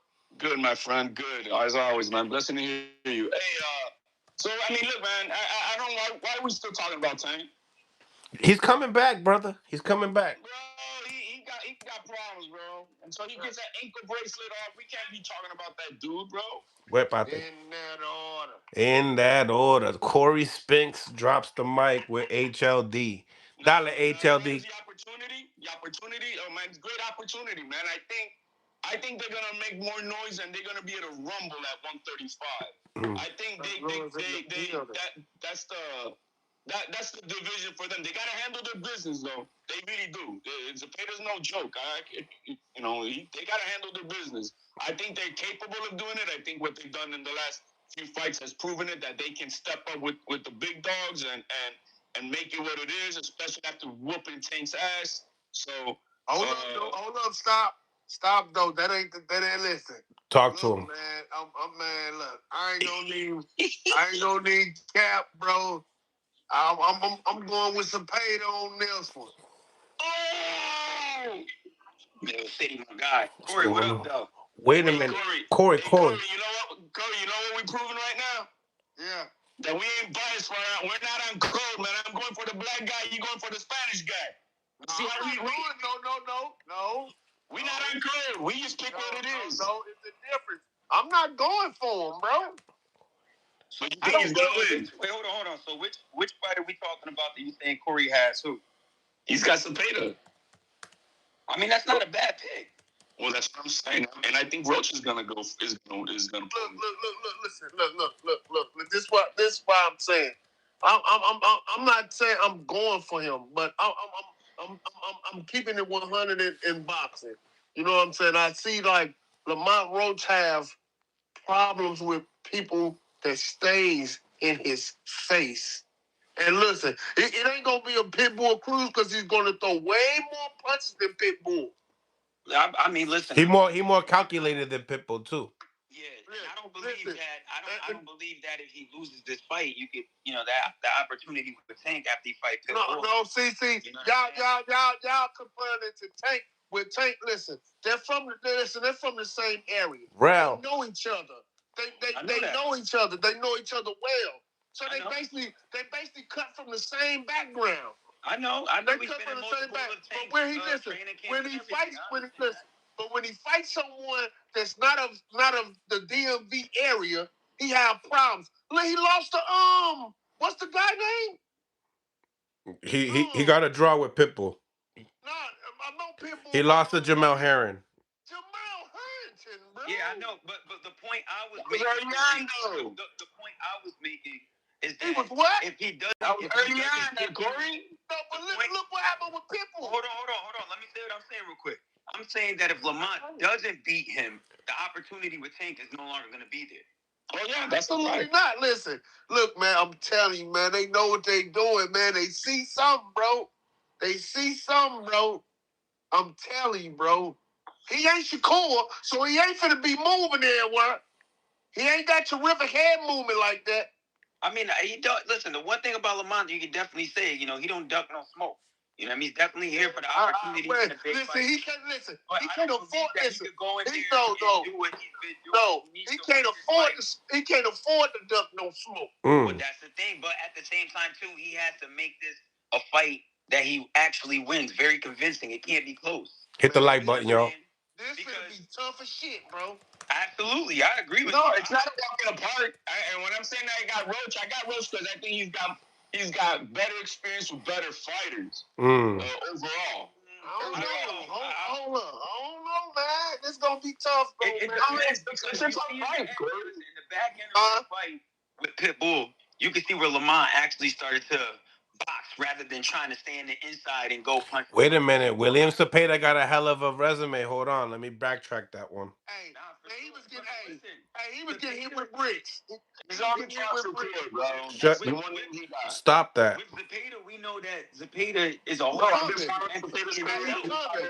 I did too. He the guys that he's fought in our former champions and champions. Didn't he beat I don't want to hear that former champion. He fought Morataya, didn't he? No, my bad. He didn't. That was Farmer. I ain't going for him neither, bro. But I'm just telling you, bro. I see like, okay, everybody on this Lamont Roach because of what he did with did against Tank. Yeah. But man, he ain't been the same, bro. It's just he's just used to Tank. Yeah, you right. Roach got it way better. Zepeda fought Jojo Diaz. Yeah. And Zepeda threw over 1,500 punches to Jojo Diaz. Landed like 900. And couldn't get him out of there. He didn't even buzz him. He didn't even wobble him. He couldn't do shit to little Jojo Diaz. Right, but and Jojo lifted him one time with a hook. I'm not saying that Lamont carries the most power that can actually do it, but I'm saying it's boxing. You get caught with the right shot, you're going down. He's grown from that time, bro. That's been years ago. Bro, listen. What was that, bro? He's grown. Roach has grown. Roach has grown as a fighter. I think he's grown. No, I'm talking about what I see with Pitbull. I wasn't impressed, bro. I give you this. I think Roach, they had a terrible game plan trying to go. No, you can't with Pitbull Cruz. You ain't finna sit up here and make excuses. One at a time, guys. It was a bad game plan at the beginning of the fight. That's why he got caught. You gotta make toe-to-toe with a guy like that. But at the second half of the fight, the game changed. It wasn't the same. You talking about game plan? Listen, if he a real champ and all this, and how talented he is, you have to learn to adjust yourself. Talk to him. He did in the second half, Corey. No, he did not. He was getting hit with bricks. He was getting hit with bricks, bro. I will say, you know who adjusted? Pitbull Cruz adjusted. He thought he could box. Man, y'all man, listen. To me, I had Pitbull winning the fight. Huépate. Yeah, that's. I mean, listen, I would agree with that. I think that deduction of a point was kind of like raw and shit. I don't think that was. He got a gift. The knockdown. The knockdown. Nah, man. When he punched, when they took a point away from Pitbull Cruz for hitting him on the ass. Man, watch what I. Listen, yo, Mills. So tell me, like, so we had a little discussion last night. We was actually live. So what do you think about taking Pitbull as his first fight back? Because I feel like there's a lot of people. Oh, he ain't coming back yet, bro. Let that man get an ankle bracelet off, bro. You realize it's gonna take place the same day as Lamont and Zepeda, right? It's gonna be on the. It's not. Lamont Roach said that it wasn't true. That rumor's not true. Man, this guy's got an ankle bracelet on. What the hell are we talking about? Nah, he is coming back. I mean, I just was with Calvin. I was literally with him. Not even. Bro, I don't care what Calvin said. The guy's got problems, bro. Until he gets that. That's why they stripped him, bro. That's why they stripped him. What you would know. Bro, they stripped his ass. There's a reason for that. Hey, we talking about Roach, man. Roach, let's do Roach. It's Roach. Hey, Roach, man, I'm telling you, bro. Who ordered this fight? The WBC? Yeah, because the interim champion is that young Cuban kid, man, Herrera. Jalil. I'm telling you what they trying to do, bro. Hey, I mean, if you're going to champion, I would say this. Lamont Roach better show up, and he better show up to show out, man. Oh, he has to. Like he never have in his life, bro. It's a secret situation. Listen, he got to fight like he never fought before, bro. I agree with that, Corey, because the thing is, situationally for them losing this fight, any future big fight. So he got to go like this. He got to go like this. But if they become champions, they got all these guys at 135. He got that cheek and that cheek. They see something, bro. I'm telling you, bro. Who's that? Who's he signed? Elaborate on that, Corey. The WBC. What they see, Corey? Man, they want to give Zepeda a title, man. Well, the thing is that it's not that they ordered it. You guys are wrong with that. The fight got made between Zepeda and William. I don't know if you asked them that with Roach. They already made the fight, and they presented it to the WBC, and the WBC accepted it for the vacant title instead of elevating Herrera. That's how it happened. I didn't know that part. I thought it was ordered. No, it was that they presented a ready-made fight, and they saw, well, these two guys' resumes got a better resume and fight collection than Herrera. But where are you getting that? Where are you getting that information, though? From Dan Rafael. Rafael don't know any goddamn thing. No, I mean, he don't. Hey, that motherfucker, I'm tired. That motherfucker don't know any goddamn thing. You can't listen to his funk ass, man. So there's a chance that it is the truth that they just ordered it. Yeah, they didn't order it. The WBC would have put that out. Motherfuckers ain't just go presenting them. No. They did order it, HLD. No, man, They're going to. Oh, yeah, that's a good fight. Let's go ahead and make that up. Come on, man. It's the WBC. Look what they did with the Usyk fight. The Usyk fight, they said it was not going to be no championship real fight. And then now they're making it a real championship fight. They changed their minds like a motherfucker.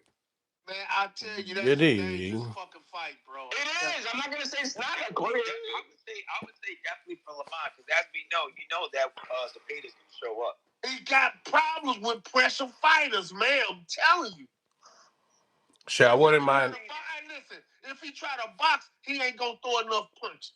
Shit, if Roach don't get the Shakur Stevenson fight after, I wouldn't mind seeing him fight Herrera. I think he's gonna be William Zepeda, and I think he's gonna hurt Zepeda too. I thought Shakur was gonna make that. I feel like he's gonna make that fight happen with Dalton Smith over the pond. Try to build this because I know he's not gonna fight Ryan. I knew that shit was blowing smoke. I mean, it's the biggest fight for Dalton Smith. You know what I'm saying? But I mean, I feel like it'd be a good move for Shakur only because I feel like Shakur needs to Nah, continue Dalton Smith's to gonna build milk that that. fan base. Dalton Smith's gonna milk that. Yeah. He ain't gonna fight nobody big for a big payday right away. He'll go back home and milk that. You hear what I'm saying? You said Corey Wright, man. I'm telling you, bro. Jay Rosado's I'm fighting this not, weekend. I'm not trying to say these are walking apart, but I'm just giving the experience. But y'all don't listen. Look, I'm standing in tunnel vision, man. I see this dude got problems with listen that he ain't used to. Yeah, but Zepeda don't got power. He's a pressure fighter with no power. No, I'm saying outside his comfort zone, outside that DMV area, people he ain't seen growing up fighting, or he ain't fought against and all that. He got problems with, bro. Nah, yeah. Every fighter outside the tank that he done fought gave him problems. And we don't even look at these cats as better than Tank. Hey, Zepeda is a pressure. Jamal Harrington beat him. But that was years ago. Hold up, though. Look what Pitbull just did. Pitbull's a real pressure power puncher fighter. Yeah, but come on, I just see somebody whoop Pitbull ass, bro. I mean, dude just whoop Pitbull ass. Box shit out of him. I mean, I'll tell you one thing. Cepeda's he's more calculated with his shots, and he throws more shots. Well, yeah.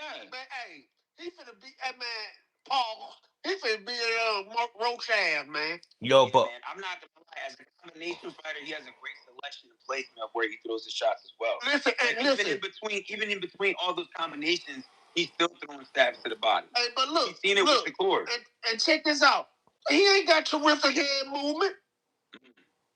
Nah, he's more like Shield. Yeah, and what's the name ain't gonna ride a gas. Nah, but what happens if he clips him though while throwing combinations? That's where shit gets spooky. Yeah, that was my only. That was my but listen, because I'm thinking what I'm thinking is that Lamont's probably cracking a little bit more than Shakur is. He might is, but shit, he can also. And that could be. Tank if he does, man. He made him take a timeout. Man, hey, listen, you can't base it just because he did with Tank. I'm telling y'all, bro. I'm telling y'all, bro. Roach clipped Pitbull Cruz in that fight too, man. Man, I ain't see it. You didn't see it? It was right after when you see Pitbull Cruz dancing. You seen that though, right? When Pitbull was dancing? Yeah. Before that. If Lamont fights a fight where he's sticking to his game plan and doesn't let the fight bring him out of what he's trying, you know what I'm saying? Because I feel like in the Pitbull fight, he started off good in boxing, but then he started to try to fight with Pitbull, and I'm like, nigga, that's the wrong type of fight you want to fight with. Hey, listen, I'm telling you, man, he better have to leave it all on the line. He better have to leave, because if he lose, he gonna become a stepping stone. Damn, Corey Spinks. Yeah, you ain't lying. He definitely gonna be a little. If he cannot beat Zepeda, and you know they think highly about Zepeda, they thought Zepeda was gonna beat Shakur. I don't know about that. Yo, I don't even think De La Hoya felt that way. Man, he thought so. He's supposed to think so, but like when we're looking at it realistically, we know that it was a big mountaintop to climb for Zepeda. De La Hoya looked at it was like payday. He made it tough. Yeah, he did. He still got beats the fuck up. No, but he put 272 punches on Shakur. I know that. Hey, but Lamont Roach is a different fighter, man. Talk to him. This ain't a slickster. Talk to him. This ain't a mover.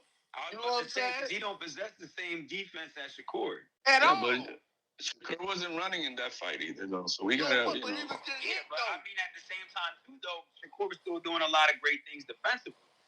What? He was leaning on the ropes.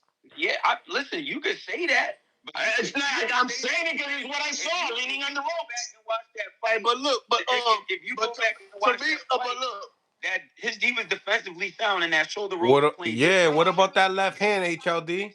What about that straight left hand that he was throwing? What I'm saying, how is it defensively sound and you get landed 272 times? In my Shakur daughter voice, he almost knocked you out. Corey, you dirty. Damn, Corey, you dirty.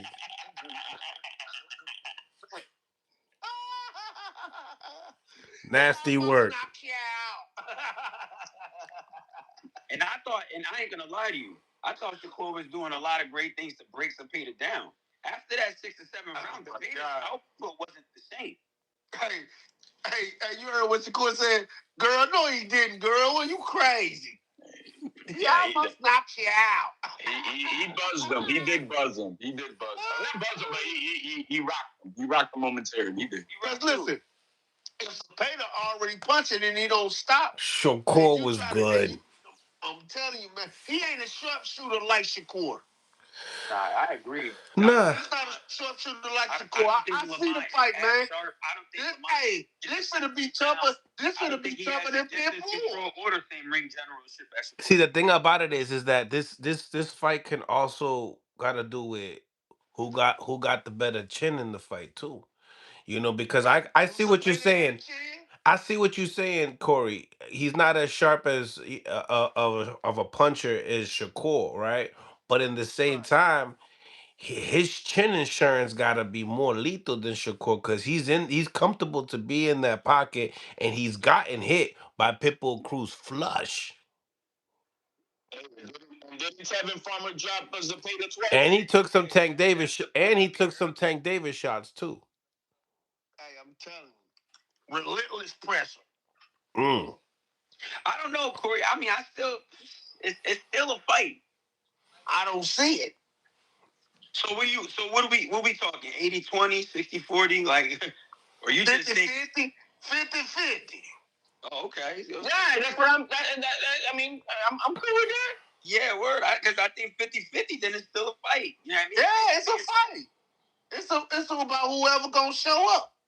Oh, okay. Damn, you talking... It is. Yo, Corey talking all that shit just to say it's 50-50. That's what I'm saying.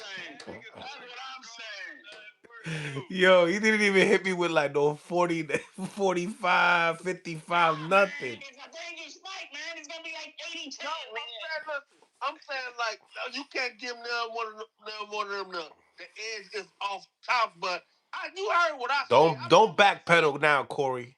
Nah, but I said he gonna win. I mean, listen. On a 50-50. Fuck it. Well, here's what I'll say. The game plan isn't gonna change for Zepeda. That's for betting purposes. That's only for betting purposes.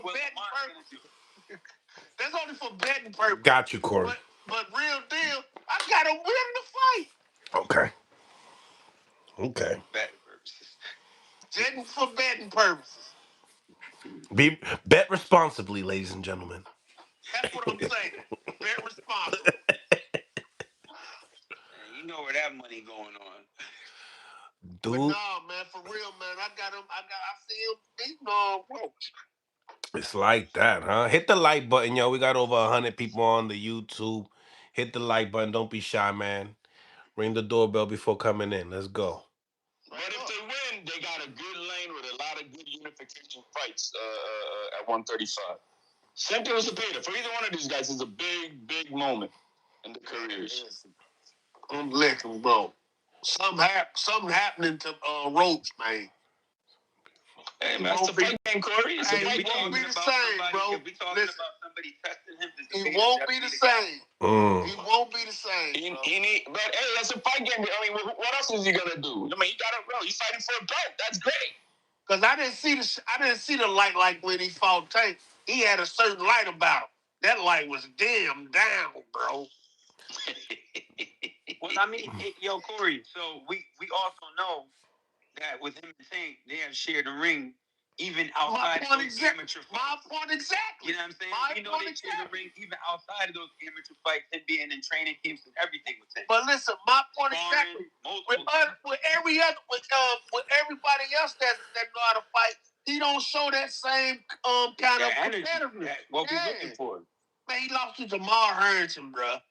But that was that's a long time ago, though, Corey. He was the same fighter. Yo, he was the same fighter, bro. Yo, I think he showed something in that Hector Garcia fight too, man. Yeah, I mean, yeah, he toilet me. Damn, toilet me. Nah, you foul, Corey. Hey, he gotta be there for a minute. He ain't on no winning stage like that. I mean, we're gonna see if he's gonna rise to the occasion, man. Look, tell you the truth, with that draw, hey, where he could elevate this out. Or check this out. You know what I'm saying? Hey, really with that draw, Pitbull Cruz came out for real to be the winner. Cause he got the draw. They're supposed to be the guy that's supposed to almost beat Tank. Yeah, and I'm not gonna lie. You get what I'm saying? It's a win for Pitbull Cruz, and it's a draw for Roach. I said to Roach by mistake, I'm like that he lost that fight by mistake. I was like, oh, because you lost. I'm like, oh, my bad. He's like, we didn't lose, we had a draw back to back. I'm like, my bad. You right, 100%. He did, but I hear what you're saying.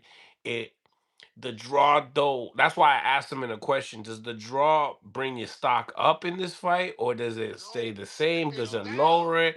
Because for some reason, I agree with you, Corey. The draw for Pitbull Cruz definitely elevated Pitbull Cruz. It didn't feel like a draw. You know what I'm saying? And that gave the opportunity for Tank Davis to go on Twitter and say, that's why I asked him, I said, yo, do you think, and this is a good, I was proud of myself on this piece, right? I was like, right? Did Tank see something in that fight? You hurt Pitbull Cruz, you hurt your hand, and then Tank hurt his hand in the fight. Did he see something that when he wants to come back, he knows that he's gonna be able to sell pay-per-views because Pitbull Cruz's fan base is gonna pull up. The gate is gonna be slamming. We don't need a crazy undercard. And on top of it, I could come back to boxing. This is gonna be a quote unquote my stay busy fight, but in the same time be the first person to put Pitbull Cruz down. Yo, Mills, you know what I mean? Right? Stop him. I'm telling you, man. It's falling. The trees are falling. And I think it's a lucrative fight for Tank, and it sounds like something Tank would do. It's gonna be a lot of revenue in that fight, man. Hey, listen, I'm telling you, because Lamont Roach stopped, then went down. It went down. It was on a high. It was on a high because everybody was like, "Oh, hey man, I think you should just go ahead and give him the rematch and all this shit." He fought Pit Cruz. Everybody like, oh, man. See, now if Tank stops Pitbull Cruz, nobody's saying nothing. Now, if Tank goes the distance with Pitbull Cruz and just beats him up, not convincingly, I don't think people gonna be like, oh man, he's slowing the sport down. He's gonna get all the negativity, around it. But if he puts the Pitbull down, right? He beat a. Think about what the Mexicans are gonna be like. Hey, come on, my dog. Imagine the Mexicans. If he puts the dog down, you put my dog down. It's gonna be a lot of broken hearts. It's gonna be a lot of broken hearts. Because they want to see him fight Tank again, just because they believe that the second opportunity he's gonna be able to beat Tank. They're gonna tell you, oh, Pitbull didn't have a full training camp. I personally, I don't believe Tank had a full training camp either when he fought Pitbull, but that's their main excuse You know what I'm saying? So man, ain't no man. They be lying like a motherfucker, man. Motherfucker finna be going to no. Ain't nobody finna be going to no goddamn fight that's gonna get your goddamn head take off half-ass. Motherfucker be lying like a motherfucker, man. God damn. Well, he was the last minute replacement, Pitbull. And that's a guy, and that's crazy as itself. Hey, he been training like a goddamn animal, though. Come on, Like nobody, I don't see people doing that in today's boxing, saying, "Yo, listen, we're pulling out of the Rolly got to pull out, and we're gonna get Pitbull Cruz." I don't really see people wanting to do something like that. Finna do that, man. You gotta prepare for a certain person, man.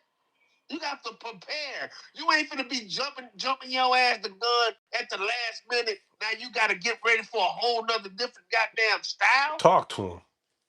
Straight up. It take preparation. And a knockout artist to be, yeah, a superstar.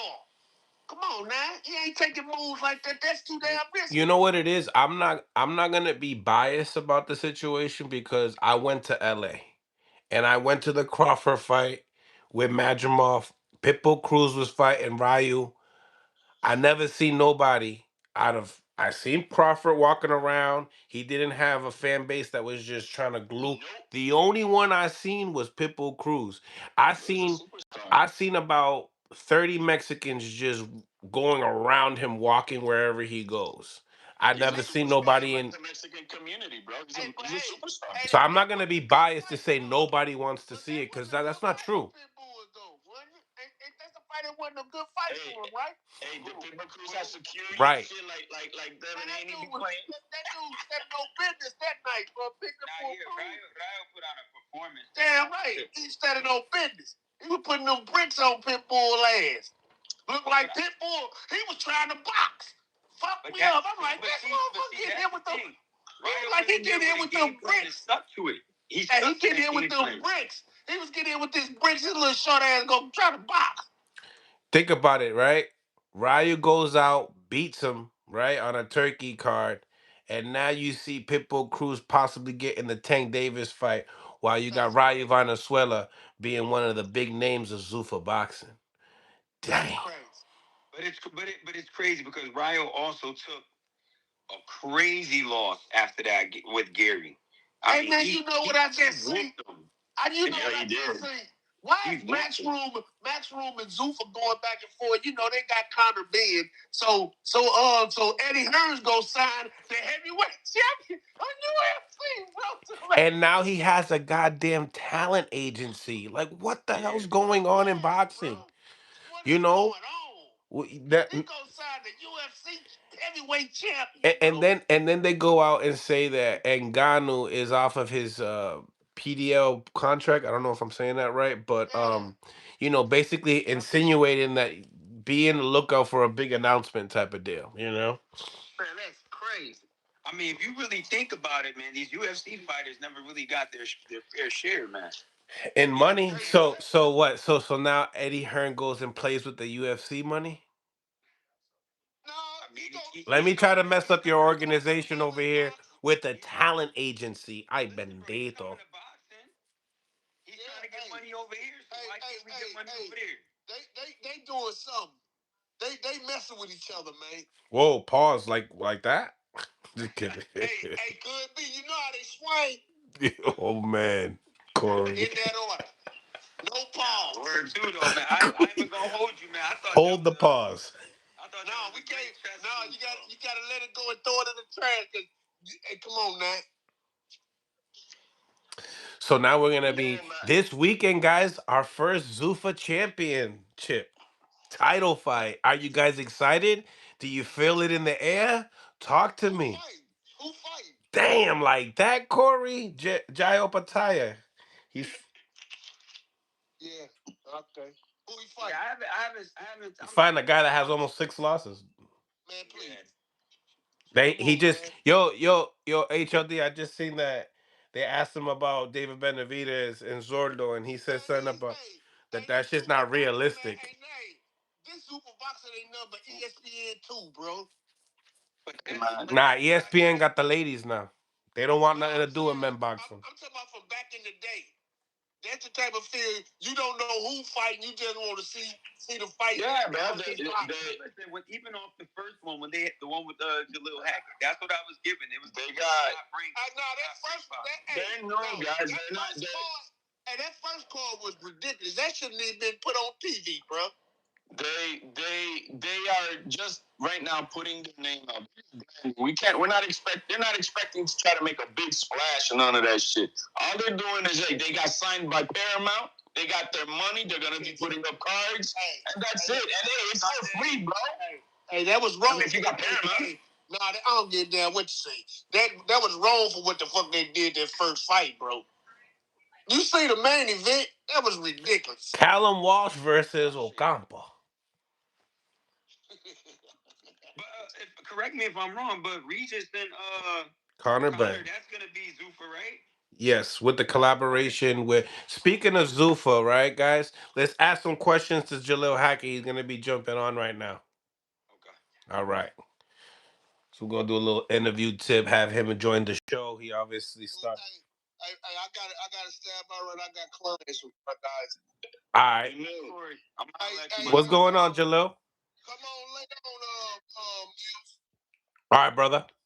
All right, my guy. Hey, Mills, you mentioned something about Benavidez and Cerdo. Yeah, we're gonna get right. I'm gonna get right into it right now. Jalil just entered the room. What's going on, Jalil? Man, oh man! Congratulations on your signing with Zuffa, man. How does it feel, and how they treating you? Been treated very well. Like I said before, they run the company as if NFL team runs team. Everything is like straight. They want to see the fighters be the best version of themselves. Right, right. Um, your first outing. I mean, they talk about putting on these 50-50 fights. I mean, what you thought about your fight over there on Zuffa? I think it was a good fight. We did the most important thing.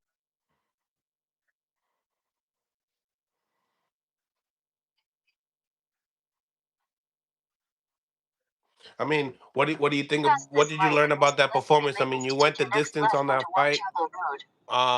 Do you feel like you had any trouble, or do you like what do you think? No, we made all the proper adjustments throughout the fight. When it was time to fight, we fought. When it was time to box, we boxed, and we got to win. Nice, nice.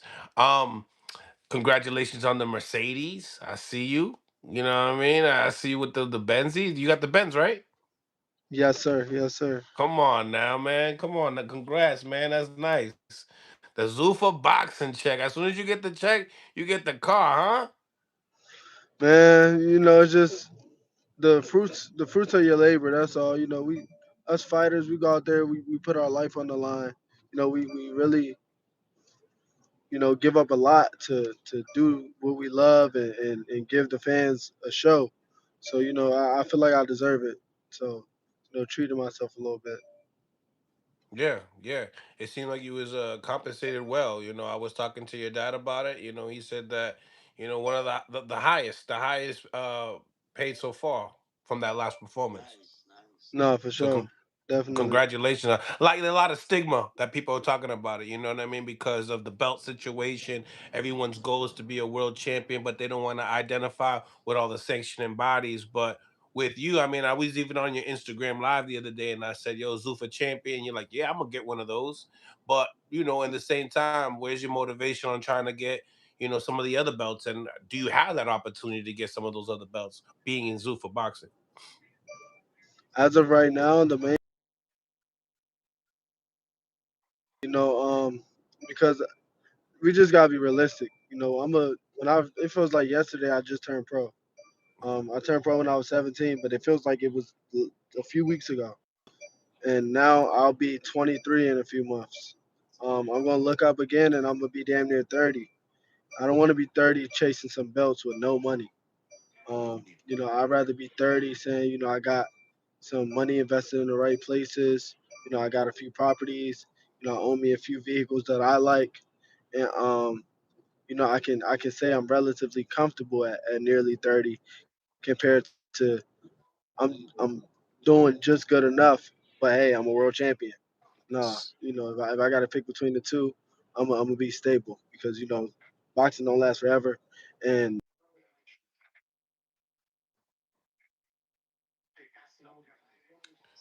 You think you went the connection went a little bit off. I think you said what I don't I haven't seen anybody take a world title to the bank. Is that what you were trying to say?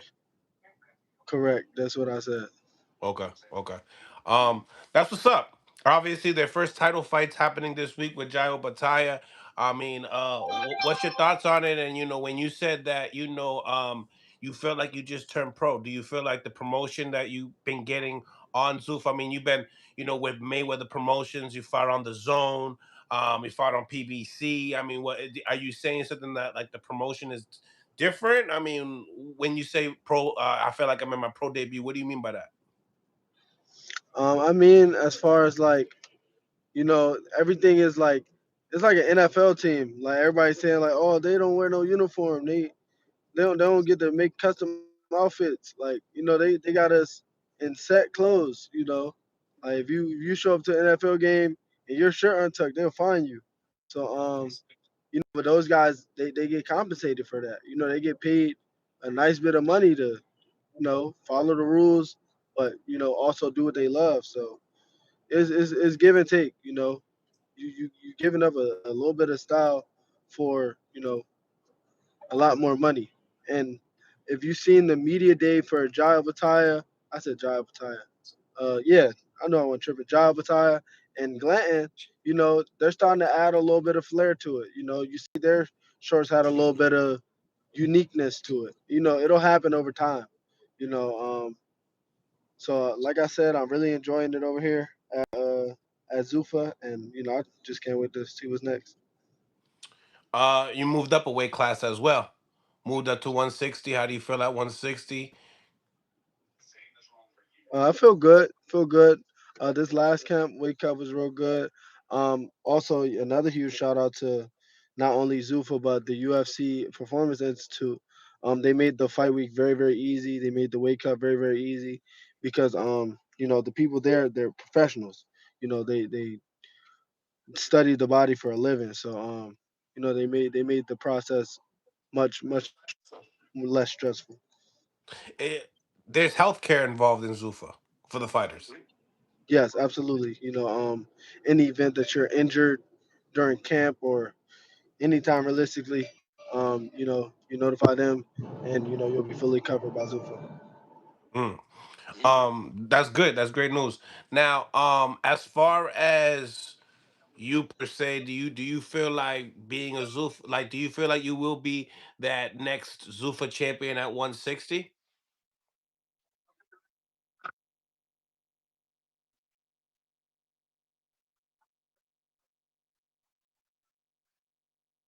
He was champion at 160. Mm. Mm. How do you feel like, as far as obviously the $15 million deal that Connor Ben just set with Regis Prograis and some other names that have been really kind of like I just seen Magliano. He just posted up that he just signed. De Los Santos just signed as well. A lot more people have been signing. A lot of the heavyweights as well. I mean, what do you feel like? Do you feel like this is the new gateway of boxing? Yes, yes. Every once in a while, boxing goes through like a tragic change.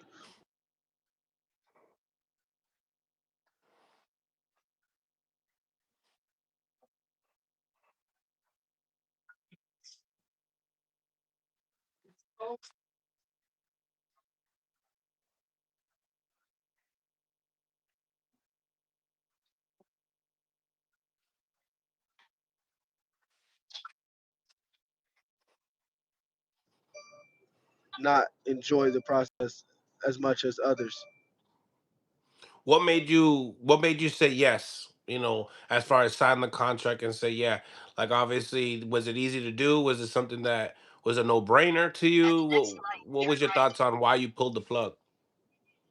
Everything was straightforward. It was nothing. It wasn't like if you do this, this, and this, then we'll get you this. It was like, all right, you know, this is the length, this is what you'll make, this is what we're offering. as far as incentives, and this is the benefits of it. Almost, like a job contract, and it was take it or leave it.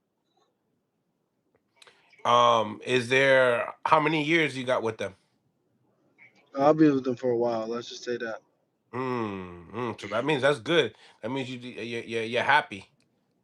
Yeah.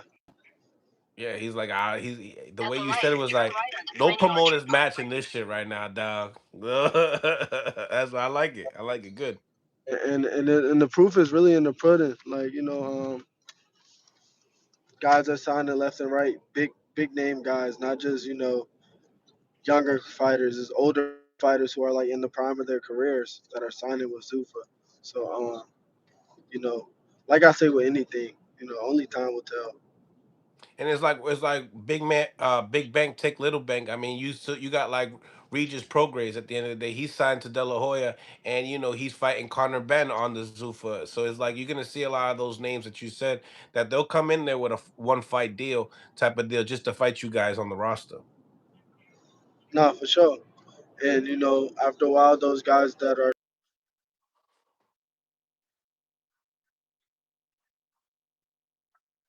and it'll be big name guys signing multi-year deals. So you know, said it once, said it again. I'll say it a few more times. It's the only time will tell. Mm. Is there certain guys that you feel like that you will be seeing down the line, or there's not a lot of signings for you to even look at to say, yo, listen, I want to fight this guy, or not. I want to fight whoever they put in the ring, and for whatever number they send me, because we're one fight in with them, and they sent me a guy, good fighter, and they sent the number that was a great number. So I like that, and as long as we continue that, everything will be cool. Yeah, yeah, that's awesome, man. It seems like you're really in a good position right now in your career. How's everything in the mental state of mind as well? Everything's great. Everything's great. I always try and encourage other fighters. Don't just say it's great and it be shitty. Don't just assume it's great. Don't do your own self remedies. Go get real help. Get help when it's going bad, and keep the help around when it's going good. You know, right right now it's going good for me, but shit, I still talk to the help, still see a therapist. So it's like shit. Just make sure you put yourself first, put your mental health, at the forefront.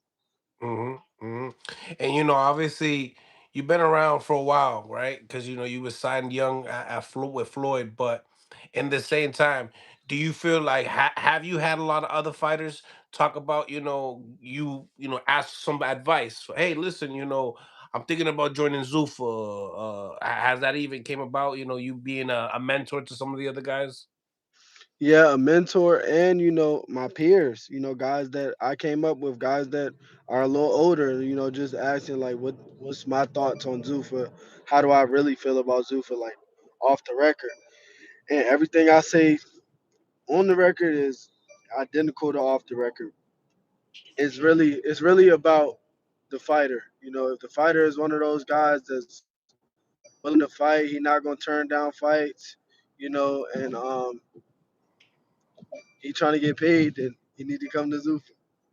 Mm. You guarantee? I know. De Los Santos like guaranteed like 3 fights a year. Are you guaranteed something like that? Yes, That's awesome, isn't it? To know because yes, you've it been is you've been awesome. going through it. You know what I mean? Yeah, it's awesome knowing that you have like certain things locked in. You have something. You have something to look forward to.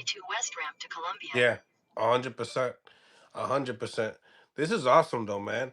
Um, obviously with the Jaio Pataya this week, you're gonna be tuned in. I think they said something about the title. Yeah, yeah. Who you got winning? Why you think it's a good fight? I think Jai Overtime will win just off his ability to be very versatile. He'll be able to box from a distance, and he'll have the ability to make sure it's a very competitive fight in the inside also, and he might even get the better of the inside exchanges sometimes. Mm, So yeah, I like Jai Pattaya. I like it.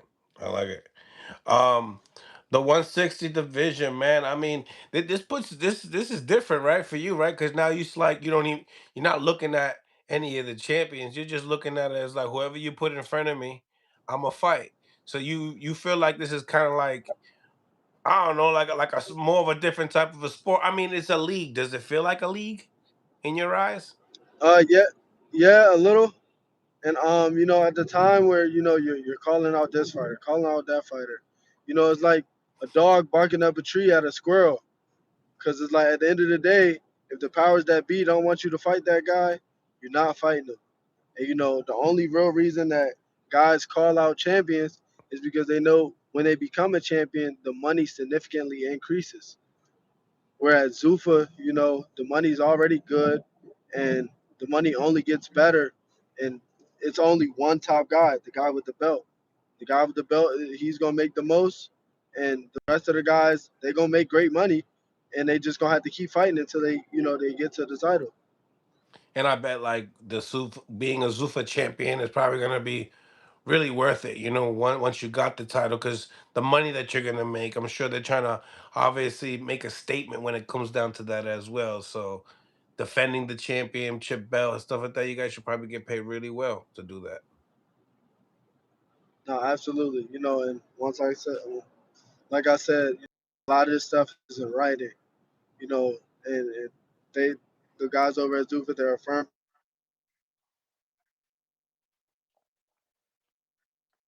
words, but writing like what they put.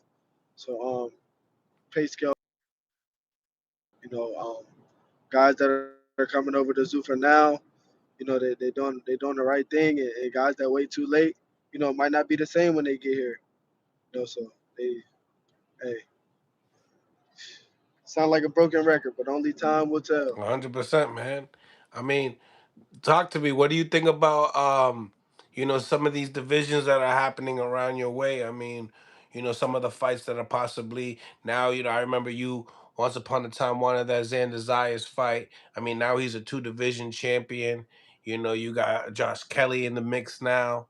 Fundora and Keith Thurman, they're fighting this month. I mean, what do you think about the 54 division? The 50 to 4 division is very electric, very fun to watch. Really would love to see how it plays next 12 to 18 months. I think if I had to pick a guy to come out on top based on the champions, I got to put Xander at the front runner right now because he has two of the four major titles. Yeah. Okay. Okay. Yeah, man. I mean, you see that Haney was trying to move up and make that fight happen. Were you surprised?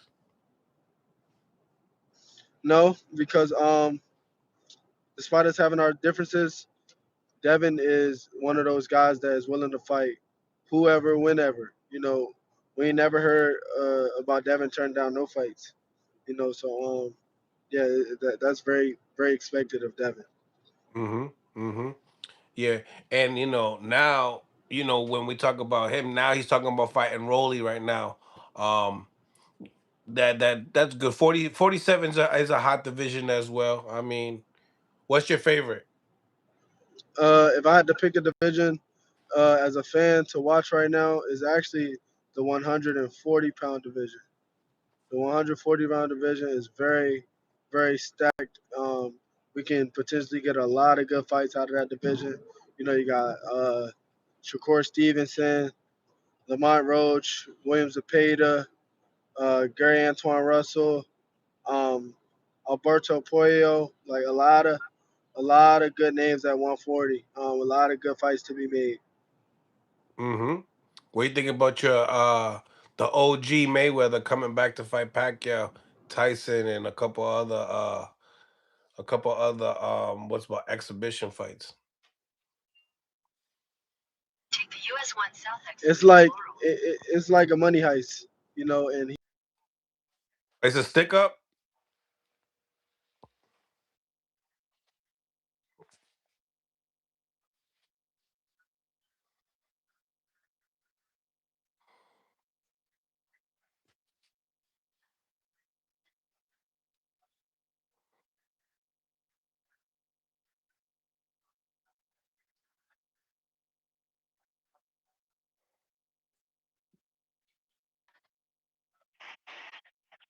mind, they're probably thinking, he's been more active than Floyd. This he might give Floyd that one loss. So it's very genius on his part. Yeah. You think he wins it again? Oh yes. Yeah. It's crazy. It's crazy. I seen the ESPN's back in boxing for the ladies. You seen it? Yeah, with MVP, that's very nice. I really like what they're doing over there. I feel like the way Jake Paul's running things over there, he damn near need to be like a Hall of Fame promoter, man. Mm. Completely brought life to women's boxing. So yeah, hats off to them over there. Hall of Fame is strong, but he's doing a good damn job. Yeah. But Hall of Fame, like, what do I like? What's going on with people nowadays? Like, why are we just so quick to put people in the Hall of Fame? Now you got to because he made some of the biggest fights in women boxing. Yeah, can I elaborate? Go ahead. He's made, like you just said, he's made some of the biggest fights in women's boxing. And the most important thing that people always tend to let slip their mind is he put money in these women's pockets. A lot of them before going to Jake Paul, they were part-time boxers, you know, part-time beauticians, part-time boxers had other jobs, they were doing other things. So he made it where he turned boxing into their full-time job. He changed the lives of many, many families. And how can you not make him a Hall of Famer for that? Yeah, and he got one of the most viewed fights in boxing history right now with Mike Tyson as well on Netflix. No, Bringing absolutely. Netflix, bringing Netflix into boxing, which is another thing that it's an accomplishment. When you bring these platforms to be into this sport, you know what I mean? No, for sure, man. For sure. For sure. I definitely salute him.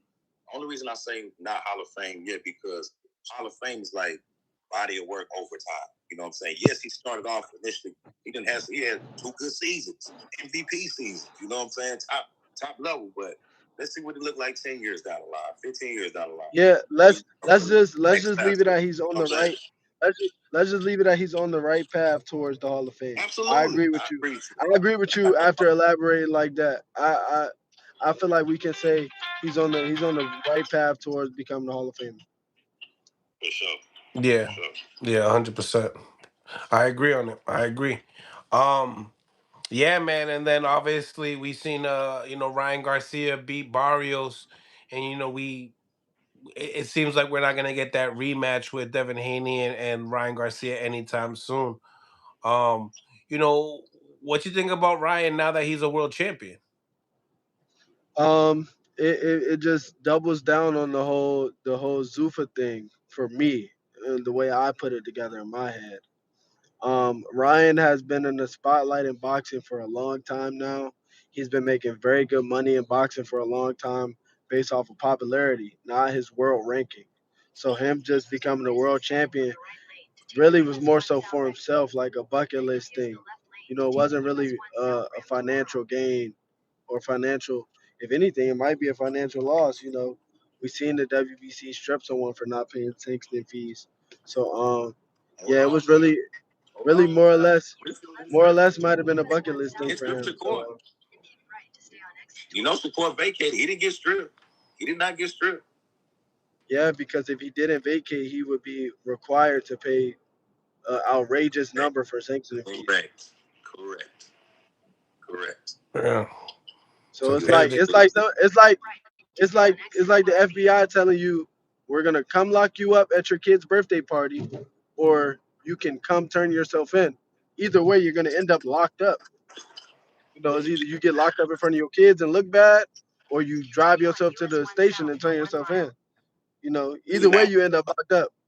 This is why I get confused with that whole thing, though, right? Because if you remember before the fight, Shakur, he said his plan was to go up, beat T.O., vacate the belt so Keyshawn could have the belt to 40, and he was going back down to 35, right? So now, if this was Shakur's plan, like he said, I really don't understand why he ain't paid that fee because you was going back down there anyway. You know what I'm saying? So you finna go back down to 35 and start over again? That doesn't make any sense. It doesn't make any sense. No, Like no, you at 40 right now. crazy plot twist. He about to go back down to Feel me? 135. He about to go back down to 135, and he about to take that Zuffa money. Boy, that'd be crazy. I've been definitely saying that Zuffa money is definitely coming, and it's probably going to be with Conor Ben. Yeah, I feel like right now it's hard to compete.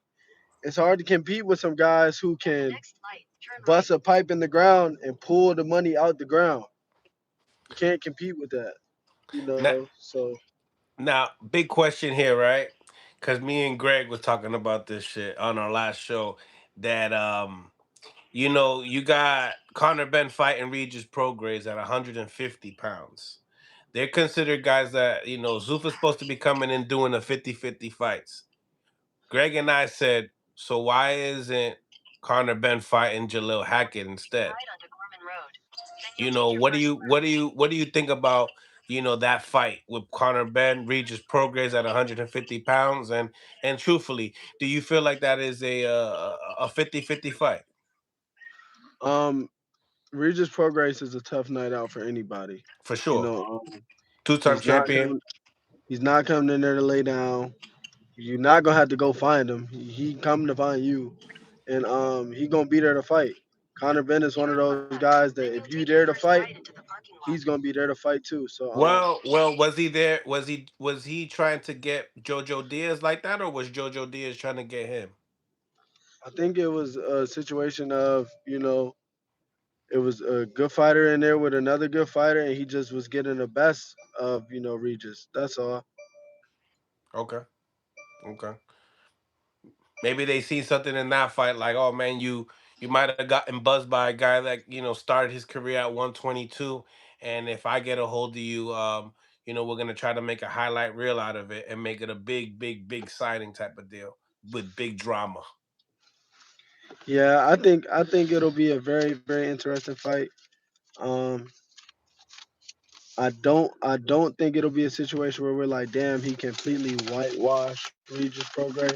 But if I'm picking a winner, I'm picking Conor Ben. Over size. No, I'm not. I'm not taking sides into the equation. I just think Conor Ben is the better fighter. Oh, okay. Okay. A lot of people think that he's food. I mean, we see like guys like Shakur Stevenson. I know a great fighter and all, but a lots of people calling out Conor Ben like that he's really not like that. You know, but for you to hear to say, "Hey, listen, I think he's better than Regis," says a lot. No, definitely. I think he's a guy that like I guess guys. I know me at least. I put fighters on XY table. You Hmm. know, who's the toughest? What's the most I'm gonna get out of it? And I feel like Connor falls in a great spot on that table because you can get a lot of money for fighting Connor, but he's not as tough of a fight as compared like Jaron Ennis or a Janabek or one of those names that between that 147 and 160 division. Is a not calling it a low risk because it's not a low risk. Conor Ben is a very dangerous fighter. He's a very aggressive fighter, a very active fighter for the bigger weights. Um, but the reward is much higher. So guys are willing to call him out. Is that a fight that you feel like now that he's signed to Zuffa, you're signed to Zuffa, that you guys are going to be bumping into a collision course, knowing that a lot of people talk about one of his best wins is Pete Dobson, a guy that you was able to beat more comfortably than him. Yes, that's a fight that'll definitely happen down the line. If he does what he's supposed to do, as far as putting on a performance, that's the win a fight and look bad. But if he goes out there and he puts on a performance, no matter win, lose or draw, he puts on a performance, and I keep putting on performances, we will fight down the line. Mm. How do you see it would play out? I think I end up knocking him out. Ooh. Guys, guys that are not hard to find, those are usually firefights, and I think I'll get the better of a firefight with him. Okay, okay. I love it. I love it. WBC looks like they're mandating Lamont Roach versus William Zepeda. What you think about the fight? Who you think wins? Um, I like Lamont Roach in that fight. I like Lamont Roach in that fight. He's a very good boxer, and he's smart enough. Well, I hope he would be smart enough. He wasn't smart enough in the first half of the why can't I think his name? Pitbull Cruz. He didn't fight a smart fight in the first half of the Cruz fight, and I think that got him a draw. If he goes out here and is the boxer that I know he is, I think he beats Zepeda. But if he goes and tries to make it a firefight, it might, he might end up the draw man again, because he might wait too late to decide the box. Okay. Okay. Fair to say. I like your take. Um, when do you feel like your next outing will be? We're looking at the summertime. We're looking at early summer. You know, overly anxious. Can't wait to get back in there. The business. So I just want to say I appreciate you. If you're still on live in about 15 minutes, I can't tap back in. But you caught me in the middle of handling business. So You're good, brother. You're good, man. I really appreciate your time, man. no, definitely, man. I appreciate you for having me. Yeah, I already know, brother. Stay blessed, man. Have a great day. Already, you too. You got it, brother. Smash the like button. Subscribe to the channel if you guys haven't subscribed to the channel yet. It's your boy Mills from Mill City Boxing, home of the high level pro boxing media, the fighters and trainers channel, and most importantly, the people's channel. I'll be back with another interview a little bit later on tonight or today. I know I said that yesterday, right? But yeah, really appreciate you guys for tapping in. My man Henry, we were supposed to get Henry Garcia on. He went to the dentist and now he can't talk because they must have did some heavy duty work. You know what I'm saying? But once again, y'all, appreciate y'all time. Like always, like, comment, and subscribe to the channel. And also, when you guys go out, become a member of the channel. You guys can come, call in, chop it up with your boy. Get the videos early so you don't have to wait for me to break them down throughout the week. And like I said, guys, we'll be back. Salute.